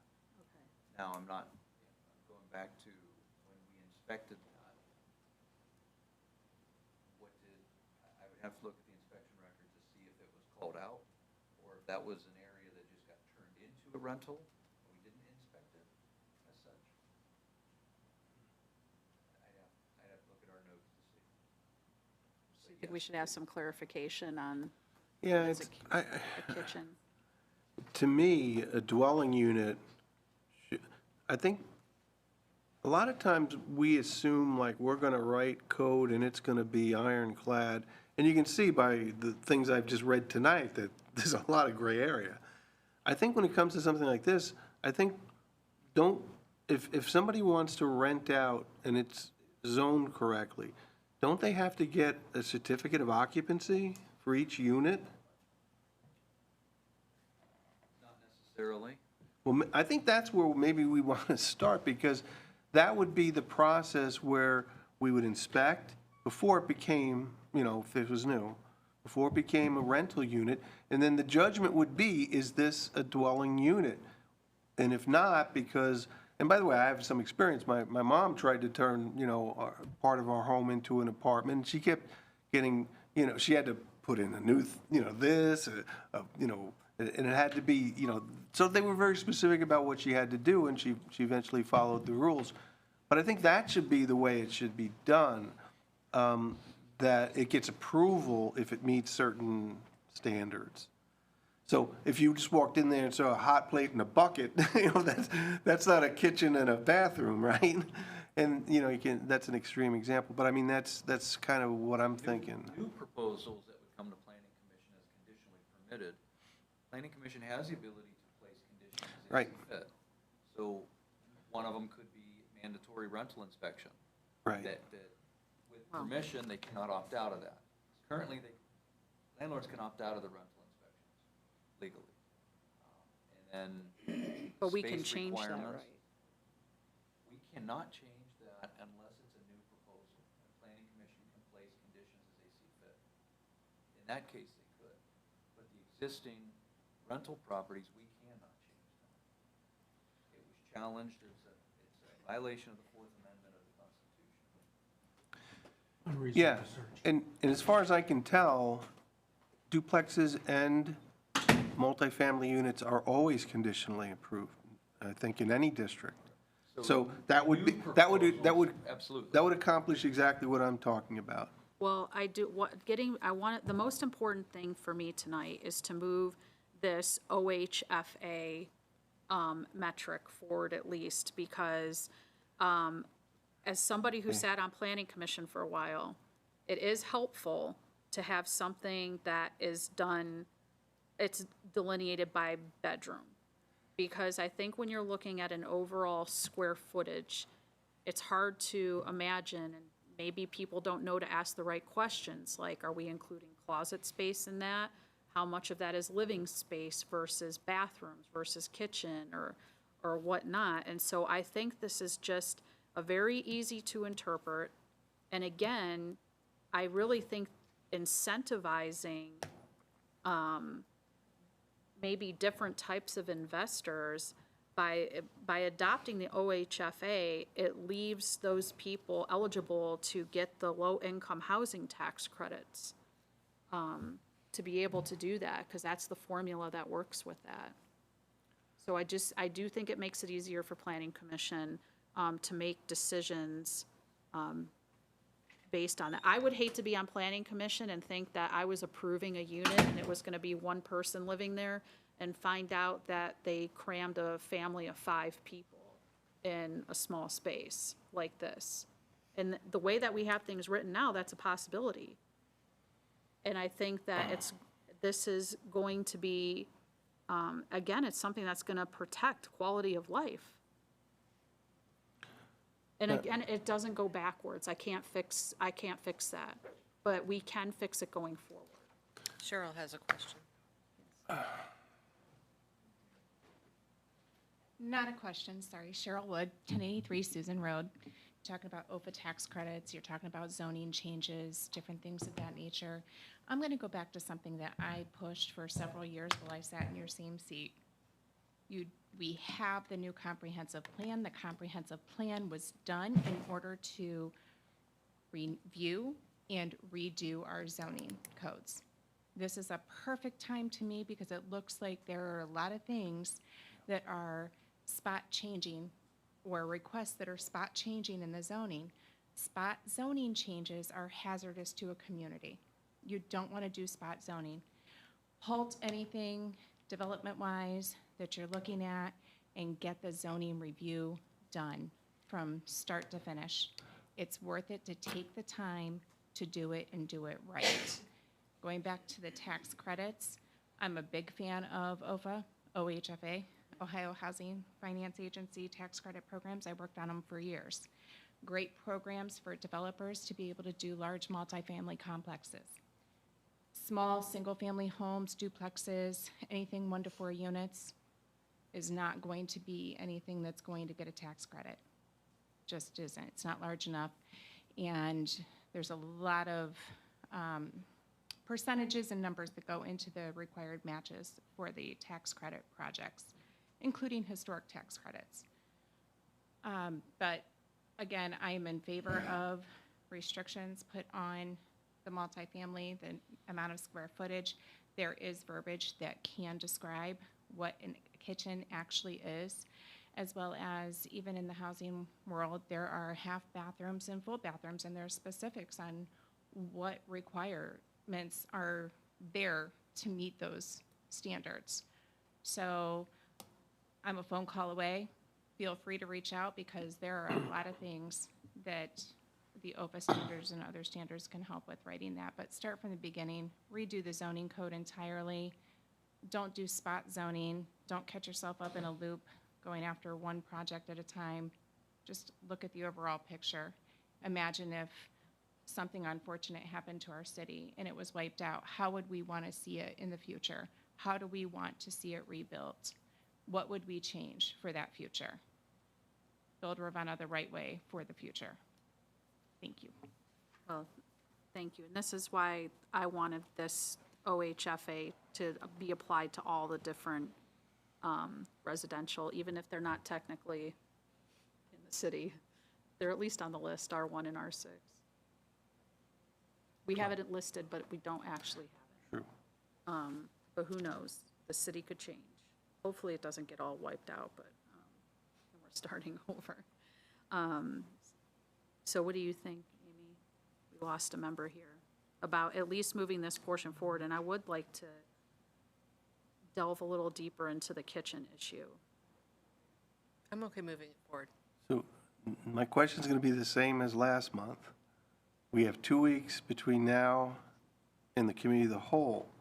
Will you have code changes for the committee of the whole to consider? Because, as I said the last time, the devil's in the details. How you write those changes is going to be what the council as a whole needs to consider. And I can't say that you can't move it on, but we won't have, I don't know how the committee of the whole can move something on if they don't have something tangible. Okay. I think that I have confidence that I could Okay. have that. All right, then fair enough.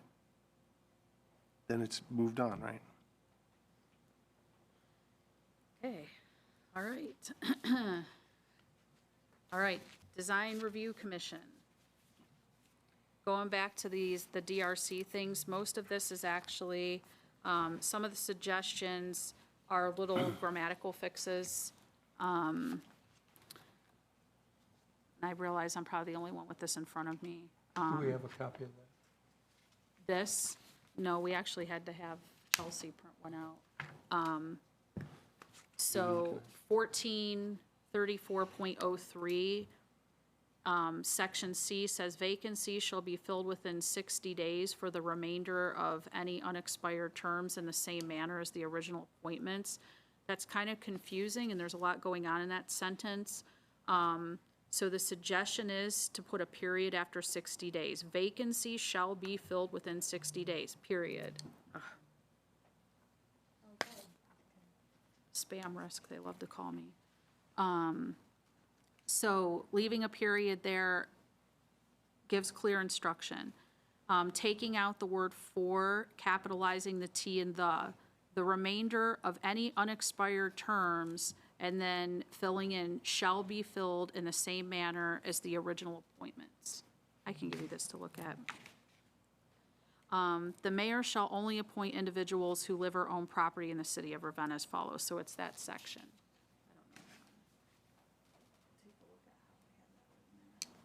In that top section.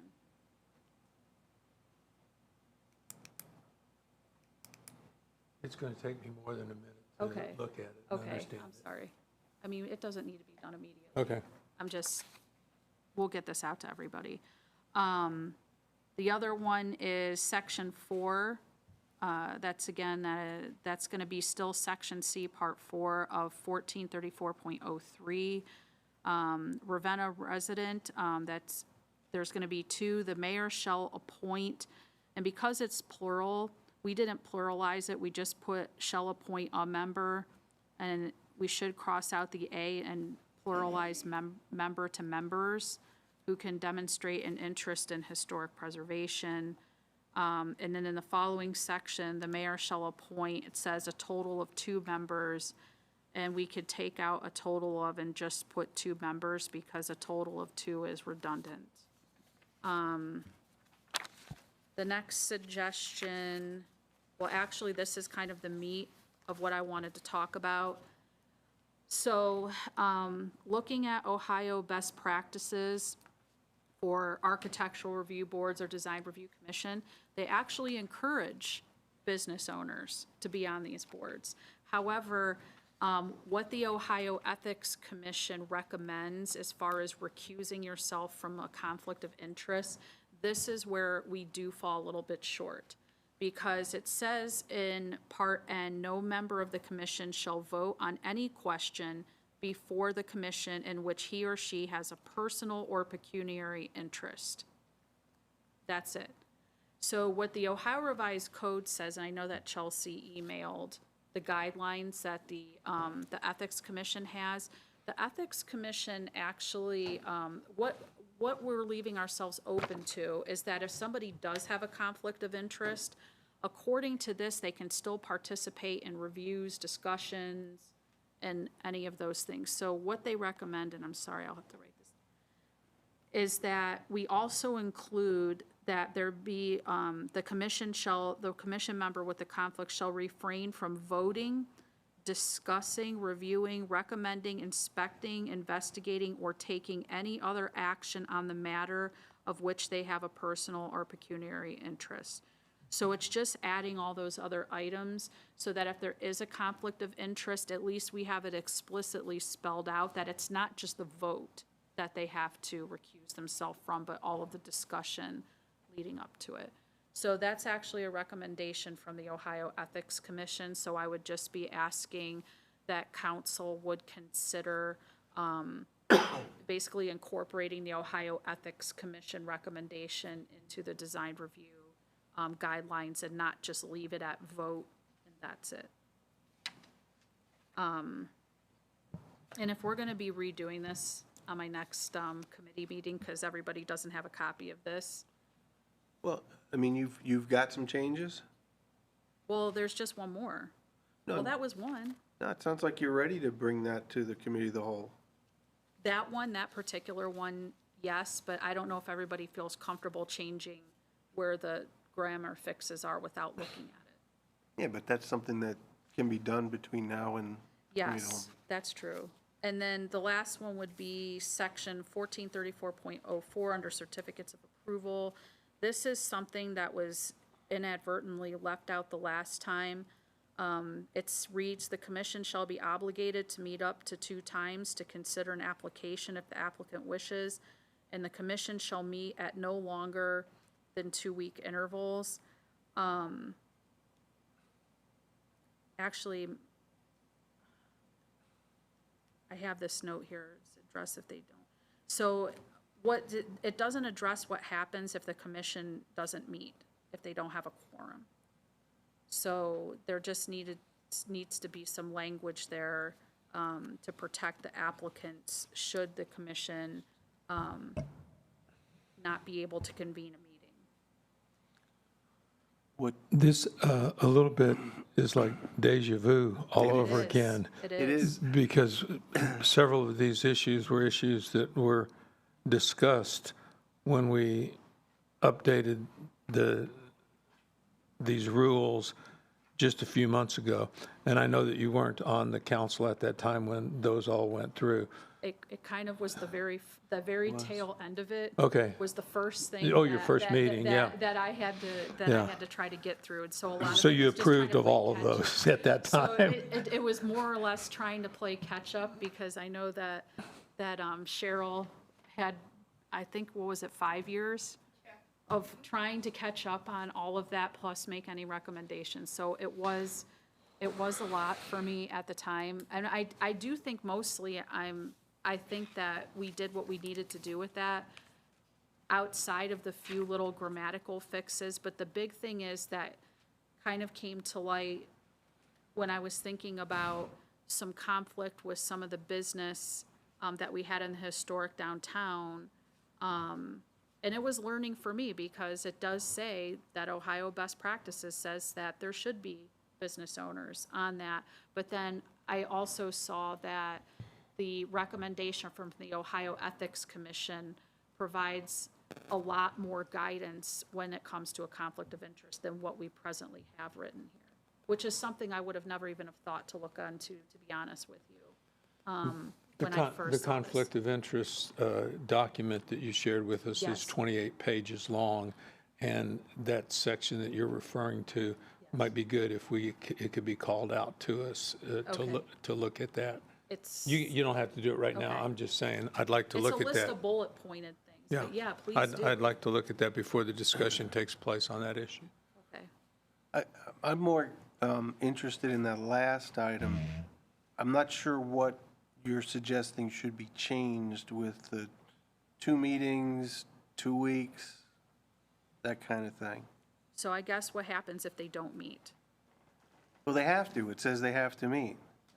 I mean, you're saying if they don't have a quorum? That's a Yes. good question.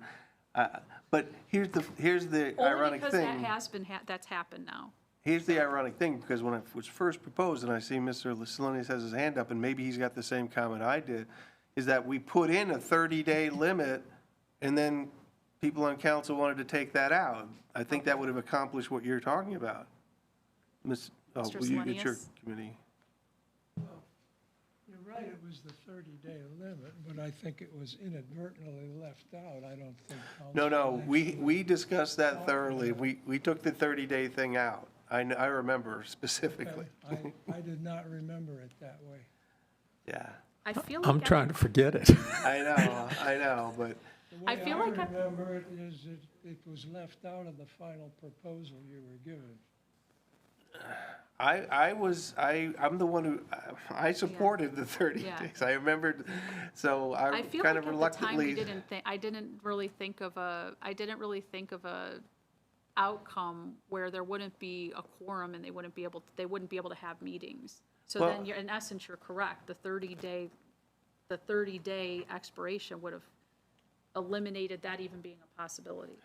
What's the specific, I'm having difficulty finding that particular line because I thought it still, you know, Which, the one that we're talking about now? yeah, That's 1434, right, Part 04. C, Section 1.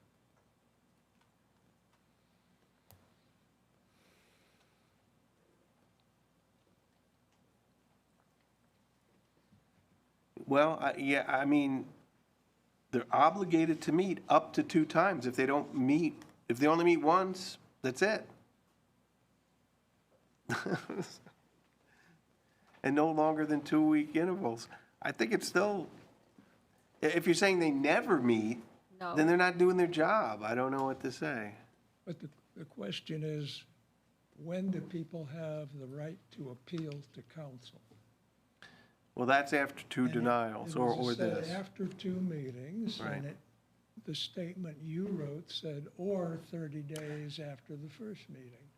That's 30 what yeah. inadvertently got left out, which, I'm telling you, well, go look at the recording, but I was a proponent of the 30 days. I wouldn't have left it out for sure. I remember us talking about that. It needed to be, where if they did not hear a response, that was a definite that they could come here. Does council have a problem revisiting that? Or the committee have a problem revisiting that? You want to put the 30 days back in? Yes. Okay. You won't get an argument from me. I already know I got your vote. No, wait, you don't vote I unless don't there's get a the tie. vote. but That's Okay. fine.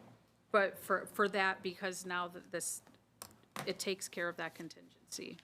Sure. Okay, but the other things are just great, which I could have those easily, because it's just some small, the grammar fixes and just the insertion of shall be filled. And then the big thing is for everyone to get a chance to review the Ohio Ethics Commission guidelines on recusal. Because these only just say recuses from the vote, the one that we have now. So they could still theoretically participate in the discussion and potentially influence said vote. No, I think it's a good change. So do we want to move it to committee of the whole with that discussion? I'm comfortable with that.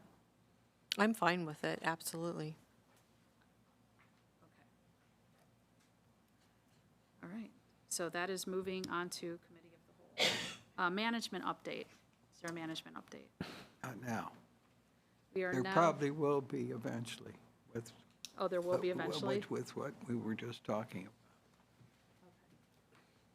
All right, so we are dismissing this meeting at 7:46. All right, at 7:46, I'll call the Finance Committee meeting to order. The first item is accepting the annual amounts and rates. I think this is housekeeping. Is that correct, Ms. Lawrence? This is just housekeeping for a requirement to accept our amounts and rates, yes. And I think there's some attachments to describe that. Yes, this is provided to us after we submit the tax budget every year. Yeah. You can see the amount of property tax that we get from the county. All right. Ms. Lodato and Dr. Calfee, you okay to move this forward? Yes. Yeah. Then and now certificates, another housekeeping item. We Yes. don't have those listed here yet. I'm going to wait, since we have 2 more weeks until the committee of the whole, and I'll give you the data then. So it gives us another week of collecting the data. Yep. Okay. Good enough to push this on, Ms. Lodato? Yes. and Dr. Calfee? Yes. Okay, moving along. So the annual renewal of Love Insurance, this is our general liability insurance, and Yes, and I'm working on getting the renewal quote for the committee of the whole. again, this is an annual, It's our annual insurance renewal for property and casualty, yes. Some comprehensive lists of all of our vehicles, our equipment, our assets, leases. And we go through a whole review of all that, then they shop it out and get quotes. And hopefully it's favorable to what we paid last year, we'll see. I know my own homeowner's policy was higher, so I'm curious to see if, what kind of rates this brings along. You're saying Love Insurance shops it out to do. agencies? They do, Okay. yes. And they've done this now for multiple years for us. Yes, and, we've had moderate increases, but I think it's been pretty good. So hopefully, and I'll compare it to last year's, I'll see where we were last year's. And we will have this prior to the committee of the whole meeting? I hope so. I hope so. When is these are expiring September 14th? September 14th is when our new policy should go into effect, yes. Okay. all right, I think I feel confident we'll have something to review by the committee of the whole meeting. You okay to move it on? Yes. Okay, and I'll vote to move it on as well. The last item that I have is safety building, city hall building estimates. Now, if you recall, Mr. Finney, and actually well, he forwarded an email, I forget the name of the company now, that Horn and King. And they actually gave us two proposals. One of them was for $7,000, which I think was to tell us, we pay them $7,000 and they tell us that what we're estimating to build this facility is not enough. And then the $14,000, the second part, would be to tell us how we could change the building design to meet, which is interesting to me. It seems like they already did the work and they're just holding us hostage for the money, but I don't know, maybe I'm not understanding. My simple question, I'll let you take the floor, Mr. Finney, is why would we do this now as opposed to when and if the ballot initiative is approved? If the ballot initiative is approved, we're locked into potentially a $25 million project. Yeah, I mean, that's where we concern are is- right now. Concern is our design was done 2 years ago, Yeah. and is that enough money today? Is it enough money in 2027 or 2028? So they had, in essence, two proposals. Task A was $7,000, provide a suggested total budget based on conceptual design. Or Task B, so we could choose A or B. Task B was a lot more in-depth for $14,000, which would be interviewing key individuals, establish a long-term and personal needs, which I'm not 100% sure what that is, but then provide a concept based on what we're looking for.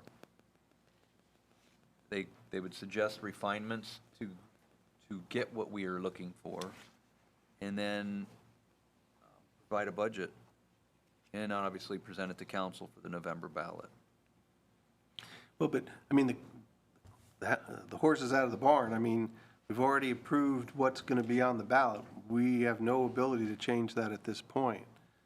That's why I asked the question, you know, what we're asking for is our residents to allow us to increase our income tax to collect a certain amount of money. That doesn't prohibit us, assuming that does happen, for us to engage with this company to do that work. I just don't know if it's something we need to do now, because we could be spending $14,000 on something that doesn't get approved. That's one possibility. That's a lot of money. Well, originally in early July, it was my intent, thinking that council would move this forward so we could make changes on the ballot in August, on the ballot language if needed. But I don't necessarily disagree at this point. It's kind of too late. I think so. My concern is, if you've ever built your own house and a builder said, here are your allowances, and you don't have enough money, so when we get to the construction level, do we have enough money to build what we want? Or are we going to start making major cuts? And that's when folks will be very upset. Taxpayers might not, but the rest of us will be. When it's not a space that's really what we were intending to have.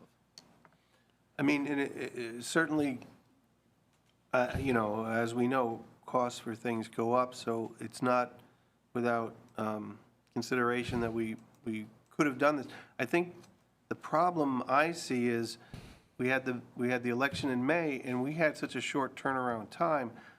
I would have felt uncomfortable changing how we were asking for the money. In other words, were we going to ask for a higher income tax? Or I mean, making all those decisions to meet a deadline in August for a November ballot would have been extremely hard, unless we just decided to pass on November and go to the next year in May.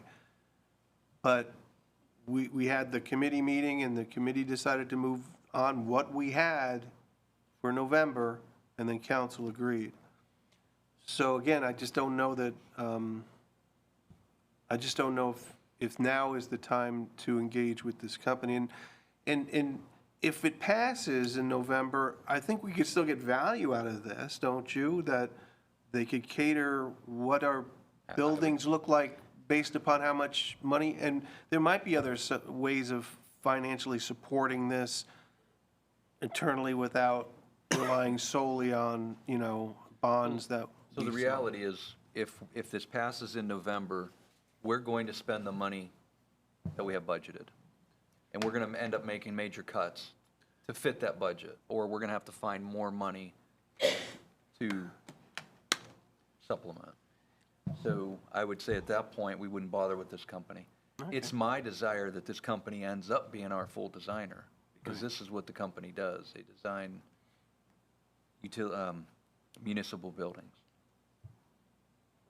So there's a reason I didn't ask them to be the criteria architect, specifically thinking that would be a good fit for our primary architect. If they were our criteria architect, they couldn't be our primary architect. But it's not my decision necessarily. The group will be the group's decision. And again, it's been my intent all along that this would be a design build, or there's another technical term, that the architect and the builder work together to give us a product at our price tag. So at that point, we're stuck with that budget. We're going to have to build a building that fits our budget. Well, there's other parts to this financially too that we don't know yet. And like for instance, the county is interested in this building for the court. The Because they problem need to with the- expand the court. We don't know how much we would get for that. we would not get more than $1 million, if even close to $1 million. And the other issue with that is, we're 4 years down the road for something like that to happen. We would have to build our facility, move in, vacate this before that. Obviously, during construction, we could start talking to them about it, but I think there's a lot of what-ifs, and even with pricing, there's a lot of things that could change. There's a lot of opportunities that could happen. I mean, so opportunities that could happen, what are you referring you to? never know. I mean, who knows? There could be grant money that could come along. There could be money that, could show up from, at a federal level down the road. I don't know. I'm just saying there could be a lot of things that could happen. So I think I can't see spending that $14,000 right now either. I think that would be a waste of money, because if it doesn't pass, then we're out of that $14,000, and then you're down another year or so, and that number's going to change again. So then you're out more money. So I can't see spending that money now. I would like to say something on the record, and I know it might be an unpopular thing to say, but it needs to be said, because people are asking a lot of questions on social media about, did we try any other types of funding, specifically grants?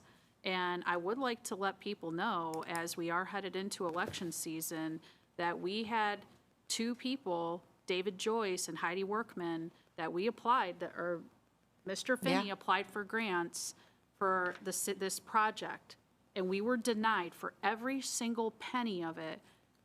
And reading in the paper that available funding went to things like, Parks. I'm not saying that playgrounds and sprinkle pads aren't important, but when you're talking about places for our safety forces, for people who risk their lives to protect ours, and that wasn't seen as a priority, that people need to know that those efforts were made by the city, and it was rejected by the people that were elected to represent our interests. And I think that they failed on those accounts. I agree.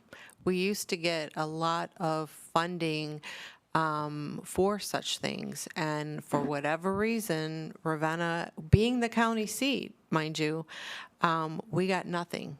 And, I believe our elected officials that you spoke of did tour the fire department herself and could not believe the condition that the police and fire were in. So for not getting any funding, I'm a little heartbroken that we got no advocacy from the federal and the state level for that.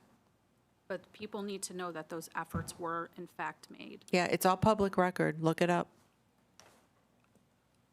All right, well, Finney, I understand what you're saying. I truly do. I think strategically, I don't know that we had the time to really do what you're asking to do. So it was just, unfortunate, I'd say. And maybe, I don't know, what happens in November is gonna sort of like dictate what the next step is. Maybe that's the time to be considering Guaranteed, something like it will this. dictate what happens next. Well, yeah, 100% gonna happen. 100% for sure. All right, so it doesn't look like there's a will to move this one forward, so, is there a management update, Mayor? No? All right, then at 7:59, I will adjourn the Finance Committee meeting. Okay, 8 o'clock. We'll make it 8 o'clock. And I am going to start out with public health and safety. I do have a couple items on the agenda tonight. I have Matt here with me tonight, so we're good. We have the two items, and I do have a quick little update I'd like to share, and then that's it, I promise. So we have additional funding for the cold storage on Spruce Street. So I don't know if you remember, we were given a price and we actually appropriated an amount of money for the extra storage for the fire truck. I'm going to go ahead, and I'll let Mr. Chappell talk about that. But the money, when we actually got the quote in, it's a little different now. So there's some different options to talk about and think about because the price difference is a little different. So, Mark, and I don't know, Jeff, if this is anything with you too. Jeff. Jake, I'm sorry. It's been a long night. Jake. Yeah, Chief. I'll just say Chief. How's that? Anyways, if this is anything too that would affect you with the storage on everything that you do keep there, I'll go ahead and I'll let Chief Chappell talk. So to kind of piggyback on the safety building, obviously, everybody in this room knows that we are like in a major crunch for space in our fire department, in our station. And we currently have an engine down at the cold storage unit. And last winter, there's no heat in that building, so we actually had to rent another building off of Cleveland Road for about 5 months, just so the pump and the water tank would not freeze on that apparatus. It's bad enough having it there being compromised with heat, let alone being off station, because an emergency vehicle does us no good 6 blocks away. It just does us no good. So, being that we don't have the space, we asked at the time the cold storage building about adding on to the cold storage building. And Bob and I went down there last November, December, and we started looking at some things, and we piggybacked, like, what do we think it would cost? And we felt comfortable at that time. What we thought was a good estimated guess was about $140,000 to $150,000. And then we waited and we got the money budgeted, and we put it out to bid, and only one bid came back, and it was $250,000 was the bid. So we were $100,000 short. So then we started thinking, is there any other ways that we can go about this and to achieve what our desire is to get us by? And how long is get us by, I don't know. But I also don't want to just get by. In my opinion, that cold storage building is being used for evidence. It's part of city property. It's part of the motor pool. It's not property that's going to be dismissed by the city anytime soon. With that being said, the second proposal, and I think I emailed everybody this, and I hope you guys can understand which ones I'm talking about. So the second option was a lean-to being added on, which honestly is kind of like a exaggerated carport, so to speak. And it would be within our budget. My concern personally is that option going to last us the duration of time that we need it to last, even though it's $100,000 cheaper? And this is how I look at things. And maybe I'm not right with my logic, but I just think of this. If I'm looking at my house and I want to add a garage onto my house, I want to add a garage on my house to make that property value good, like appreciate, and also have the ability to, it's gonna last. I don't want to put a carport on it that I'm only gonna get a certain amount of time on it and truly doesn't really have any value to it in the long term. I'm kind of mixed on which way to go. I mean, ultimately, I'm gonna have something to put a piece of apparatus in, and that suffices. I'm asking council, where do we feel the money is best spent? On option A or option B? And I don't know. I mean, you could look at the money, the value that's on the lean-to building, and it comes to $40,000, but that's not adding any of the concrete, the electrical, the heating, anything. So we would be at that $140,000 budgeted amount, every penny of it. But if we were to add on to the existing structure where it would be properly 100% part of that structure, we'd have to revisit it and ask the city for an additional, a lot of money, $100,000 more. I know that's not a small ask. I'm just, where do we want to put our money for the longevity? Now, I'm the kind of guy, and Bob would know better, I would rather put $100 on something that's gonna last me 50 years than put $50 on something that's gonna last me 10 years. Chief, I'm trying to get an understanding a little bit about what's being stored in there. And when you said that the pumper that we're storing down there, it's no good being 6 blocks away, but if whether it's cold storage or improved cold storage, does that make any difference for it? Because if it's that far away and it's not good, and this pumper that is that the one we're replacing with the new one? Correct. So Which is not here yet? Correct. But this one's a completely extra vehicle that we're storing down there. No, it's our second due engine, so it's not an extra. We don't really have anything extra, but it's our second due engine that is out, and we use it, I don't want to say quite regularly, but regular enough, because our frontline engine has to go through PMs. We have a warranty issue right now. It's going to be gone probably a good month or so. So it's just pulled out when the number one is not working? We use Okay. it for octane night. It's a backup engine. Most every department has at least a backup engine. I mean, when we looked at it, the engine ladder that we bought now is replacing that. And ideally, if we wanted to, we have a 100-foot ladder, which is gonna end up going down there. That ladder, for what they wanna give us as a trade-in, to ever replace it, it's gonna be $2.6 million. And for them to give us $100,000 on it, I would rather keep it. It's still, there's nothing wrong with it other than it's gonna be 30 years old. We've updated it, we've maintained it. It's a good piece of apparatus. It's just not a frontline ladder anymore. And to be able to facilitate it down there versus a backup engine, because the ladder, the engine ladder that we're buying has a 75-foot ladder on it. So we're killing two birds with one stone with the new piece of apparatus. Those will be able to facilitate in the current station.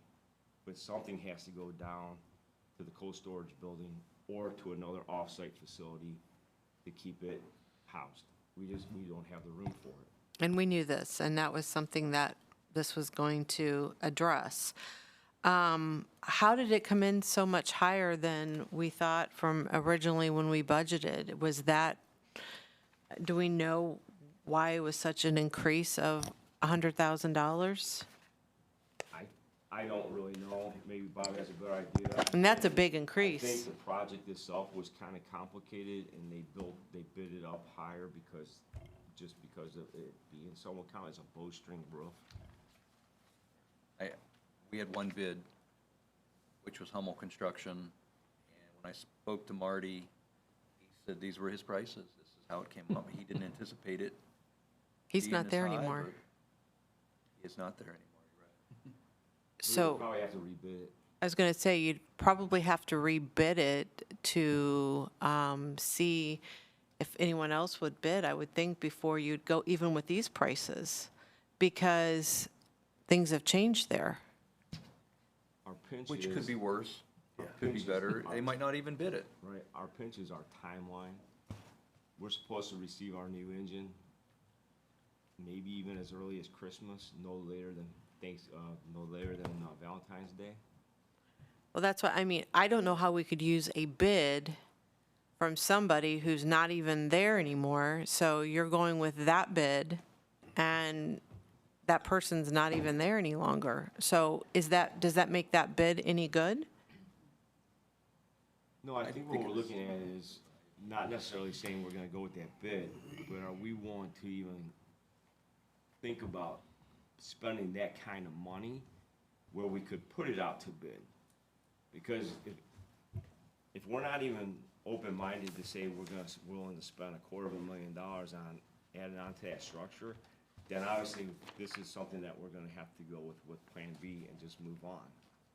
I just don't, I guess again, my question would be is, I look at things of long-term and just what I would be doing to my own. Oh, I get that. So, and you don't have to agree with me, that's fine, I'm not right, I'm not always right, I'm not saying that. But I'm trying to say, for the investment of the city, I'm looking at it as a city investment, where would I put my money? And where is my return for the funds I'm willing to spend? And if you're asking me, I would put it on Plan A and not Plan B, but again, it's. Well, depending I'm on an army of one, just. how much money we have currently, if we're able to do that anyways. I mean, that's another question. It is, and I know there's a complicated thing, and I know our timeline's in a pinch. I mean, worst case scenario, let's just say we can't do anything this year. I guess my next thing would be is to come to the council and say, can you give us an appropriation and an increase in our small capital? And we can put heat in the cold storage building that we have and electric in there so that we can actually keep our own apparatus on our own city property. That's an option too. But again, the building's not my building. Mostly it's Jake's. Jeff's, who's not here, but it's Jake's building. And I don't want to invade on something that is, it's been a good relationship the way it has been. Right. But it's a very limited, the building has, it lacks amenities such as heat, good electric, water. And that could be put into it, but that comes with a price tag too.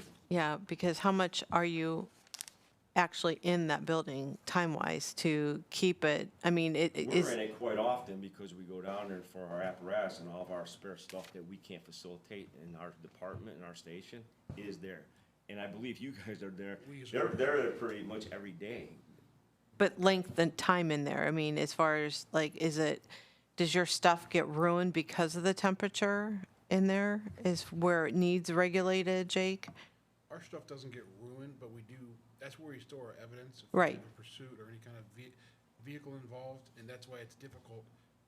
When we cannot get into the vehicle to process until we get a search warrant.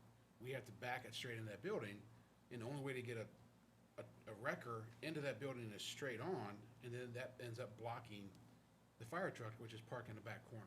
Right. And keep in mind, we do a lot of our own PMs. Bobby Linedecker helps us out immensely. Right. Immensely.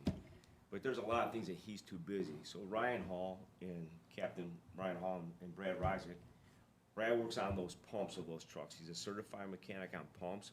Ryan is pretty well certified for oil changes and PMs that we do on all of our own apparatus. We keep that in-house, which saves the money with my budget for sending that out to repair a lot. But we can't do it in the station that we have and tie up a bay and try to still get other apparatus out.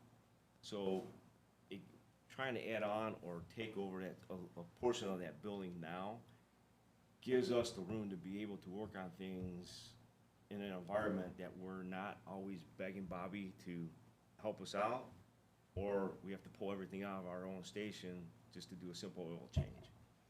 Tammy, how are you, like, with the budget and everything. So what is your, I mean, an extra $100,000, what is that? So would that come out of, So part of this that worries me a little bit is we are also going to be paying for the fire truck next year out of this same exactly? budget, but that's why I didn't want to make this sole decision on this, because what is the cost benefit of having this building? You know, exactly what Mark's talking about.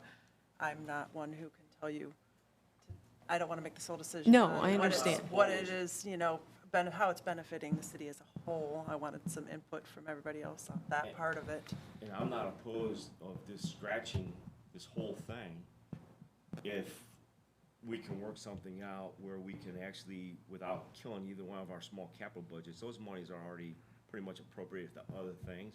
They have funding put into there where we could put heat, water, additional electric, at least get us by through this year and revisit things next year, especially if the levy passes and then we know that we're gonna be getting a station, maybe it just buys us more time. But we can't, what I guess what I'm getting at is, we can't continue to live the way we're living, how we're doing it. So we gotta be able to put money somewhere to facilitate our housing. Your old ladder will not fit inside of that building. No, it won't. That really does put me in a predicament because the door height is not high enough for me to get the ladder in there.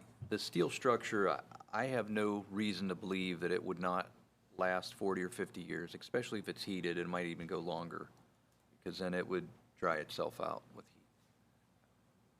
And there's been different discussions, cut a hole in the side of the existing Quonset hut, lower the floor, so the ladder can get in, because the ladder's 11 and a half feet tall. So it And has how that much 12-foot. the steel structure comes in at, Well, it's not just the steel structure, it's the overall project, because the concrete is a concrete. Right. I've got a couple bids for the concrete, and that's $45,000 or $50,000. Because remember, this is a 24 by 60-foot building footprint, plus concrete on each side for an apron. The steel structure will come and be installed by the manufacturer. They will install it for the city. It'll have 2 garage doors and a man door, just like plus it'll be insulated. So then we would just have to run electric through and gas through for the heater and electric. and then you're still within budget? Well, that would be somewhere in the 140 range. The city would end up being the general contractor, subbing the pieces and parts out. Do we have space down there for this Yes. building? It would fit? Yes. Yep. Well, you're right.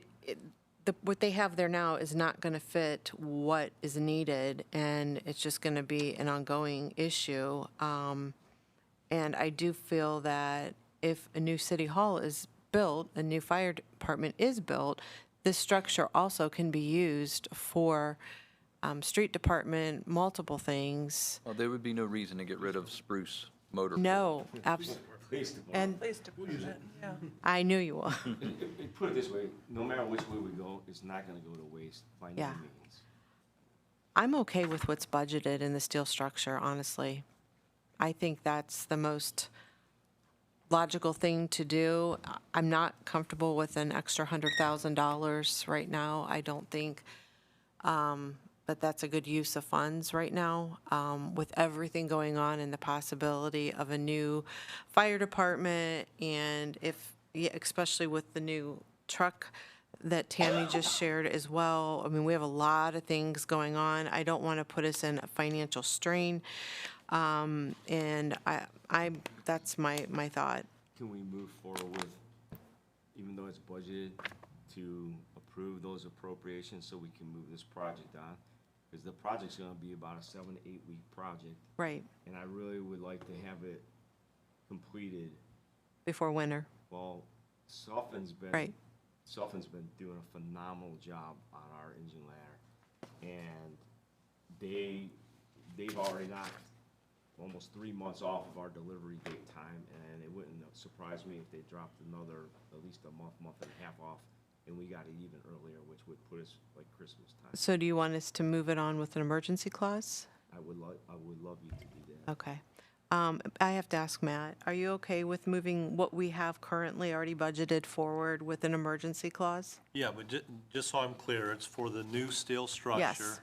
not the steel, it would be the lean-to, this one, which is the steel. Okay, Yes. yeah, that's the one I, Okay, I'm sorry. Okay, Yeah. yes. Mark, Okay. you don't need any additional appropriations, though, at this time. It's I 100, don't think so. We're feeling pretty confident that the 140 would be enough, because we had to It's- spend almost 10,000 for, just Yeah, for it's the 130. architect, between the two the architects, right? So we're about 130,000 is what we have left. so the building, and then do we know who do the internal insulation, wiring, lighting? The installation will be part of the purchase. That'll come installed. It'll all be part of it. Wiring and gas, we don't know yet. We'll use a local contractor and get a couple bids. So it sounds like the biggest portion of this may come with the concrete. Concrete, yes. And we don't want to pour concrete in December. We're gonna get the concrete done in the next month. Okay, we're good to move it forward. We're going to go ahead and move this forward with an emergency clause so we can get this started. Okay? Okay, next item on the agenda is a MOU with the Ohio Department of Medicaid. And this one is Tammy's. Yes, this is an MOU with the Ohio Department of Medicaid. It is a program, we already participate in the Medicaid program, the ambulance runs, and we collect money from those bills that are submitted. This is going to pull down some of the federal funding that isn't already being used, and the state will provide us with some additional supplemental funding. It's not a new service, it's not a new, anything that we have to do. It'll be implemented through Life Force, but in order to participate, we have to sign the MOU to be included in the program. So that's all this really. Pretty much housekeeping. It's something that we have to do. And it's Medicaid, so Yeah. we depend on Medicaid for funding. Yeah, Mark did learn some ideas of some of the funding we will get, and it'll be a nice It's, extra amount we will get. Yeah, another neighboring community, they looked at this a few weeks before us, and they're looking at somewhere between $90,000 and $100,000 additional. So based on our call volume, it should probably be somewhere between $50,000 and $75,000 additional to us. Great. That's wonderful. Okay, we're going to go ahead and move this forward. And I have an item I wanted to discuss real quickly. I don't know if many of you are aware of what our emergency response, meaning police and fire, go through on the weekends and after hours when nobody else is in the offices. Mental health happens 24/7. I think a lot of people don't realize the strain it puts on our community and especially our officers and our medics as well. We had a situation over the weekend, and it was a couple times on the same individual, but lately we've become a place where people are dropping people off that are victims, that it's really sad. And I'm really frustrated that nobody will pick up the phone for our men and women that are trying to help people. These social service agencies, these mental health facilities, nobody answers the phone. Who's working these places during the week when we have these crises happen? And it's really frustrating. And a lot of these places are funded by tax dollars that you and I are paying for through levies. And something needs to be done, because if it wasn't from a connection that I have with phone numbers that I have myself, our officers would not have been able to have got someone to answer the phone or take care of a situation. This is unacceptable to me. We have some serious problems that are going on in our community, and I'm sure in some other communities, but it's not right, and I'm tired of it. I'm tired of it happening to our community. It's not okay. there are too many red tapes that seems to go on to try to get someone to help somebody. We need to have a better plan of action for people after hours that need crisis intervention, because either there's no staffing at a new facility in town, or there's no staffing for people to answer the phone. But there's some serious problems, and I don't know what we at council can do, whether we stop funding some places or we start showing up at some of the meetings and, start holding the people accountable who are giving funding to some of these places, because it's not fair to the people who are going through these crises, and it's not fair to the people in uniform who are working with, situations that other calls are coming in that are, critical as well. And some of these calls that we're talking about are taking 3 officers, 3 medics, and they can end up becoming deadly because of not the mental care that is being needed for these individuals. So I've had several of them lately, and the mayor's been involved with me as well on a couple of them. And I can tell you, I don't see this in Akron. This does not happen nearly as much in Akron because they have the resources available. Now, I'm not saying Akron is perfect, but they have a lot more resources in Summit County available to them. So I don't know what's going on in Portage County. I don't know what's going on locally here, but we got some problems. And since I chair public health and safety, I feel like I am going to do my damnedest to try to help our men and women here and the people that we have showing up in our community. And plus, it affects the safety of our shop owners, our businesses in our downtown. They're being victimized by these individuals, and it's also affecting neighborhoods. They're showing up. We had a lady show up at one of our businesses over the weekend sleeping under the tree, a senior citizen.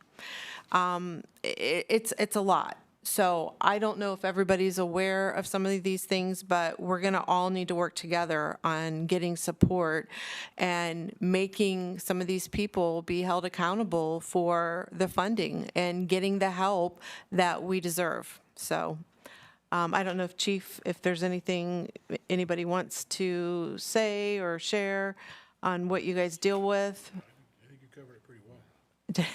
I have a question. Yeah.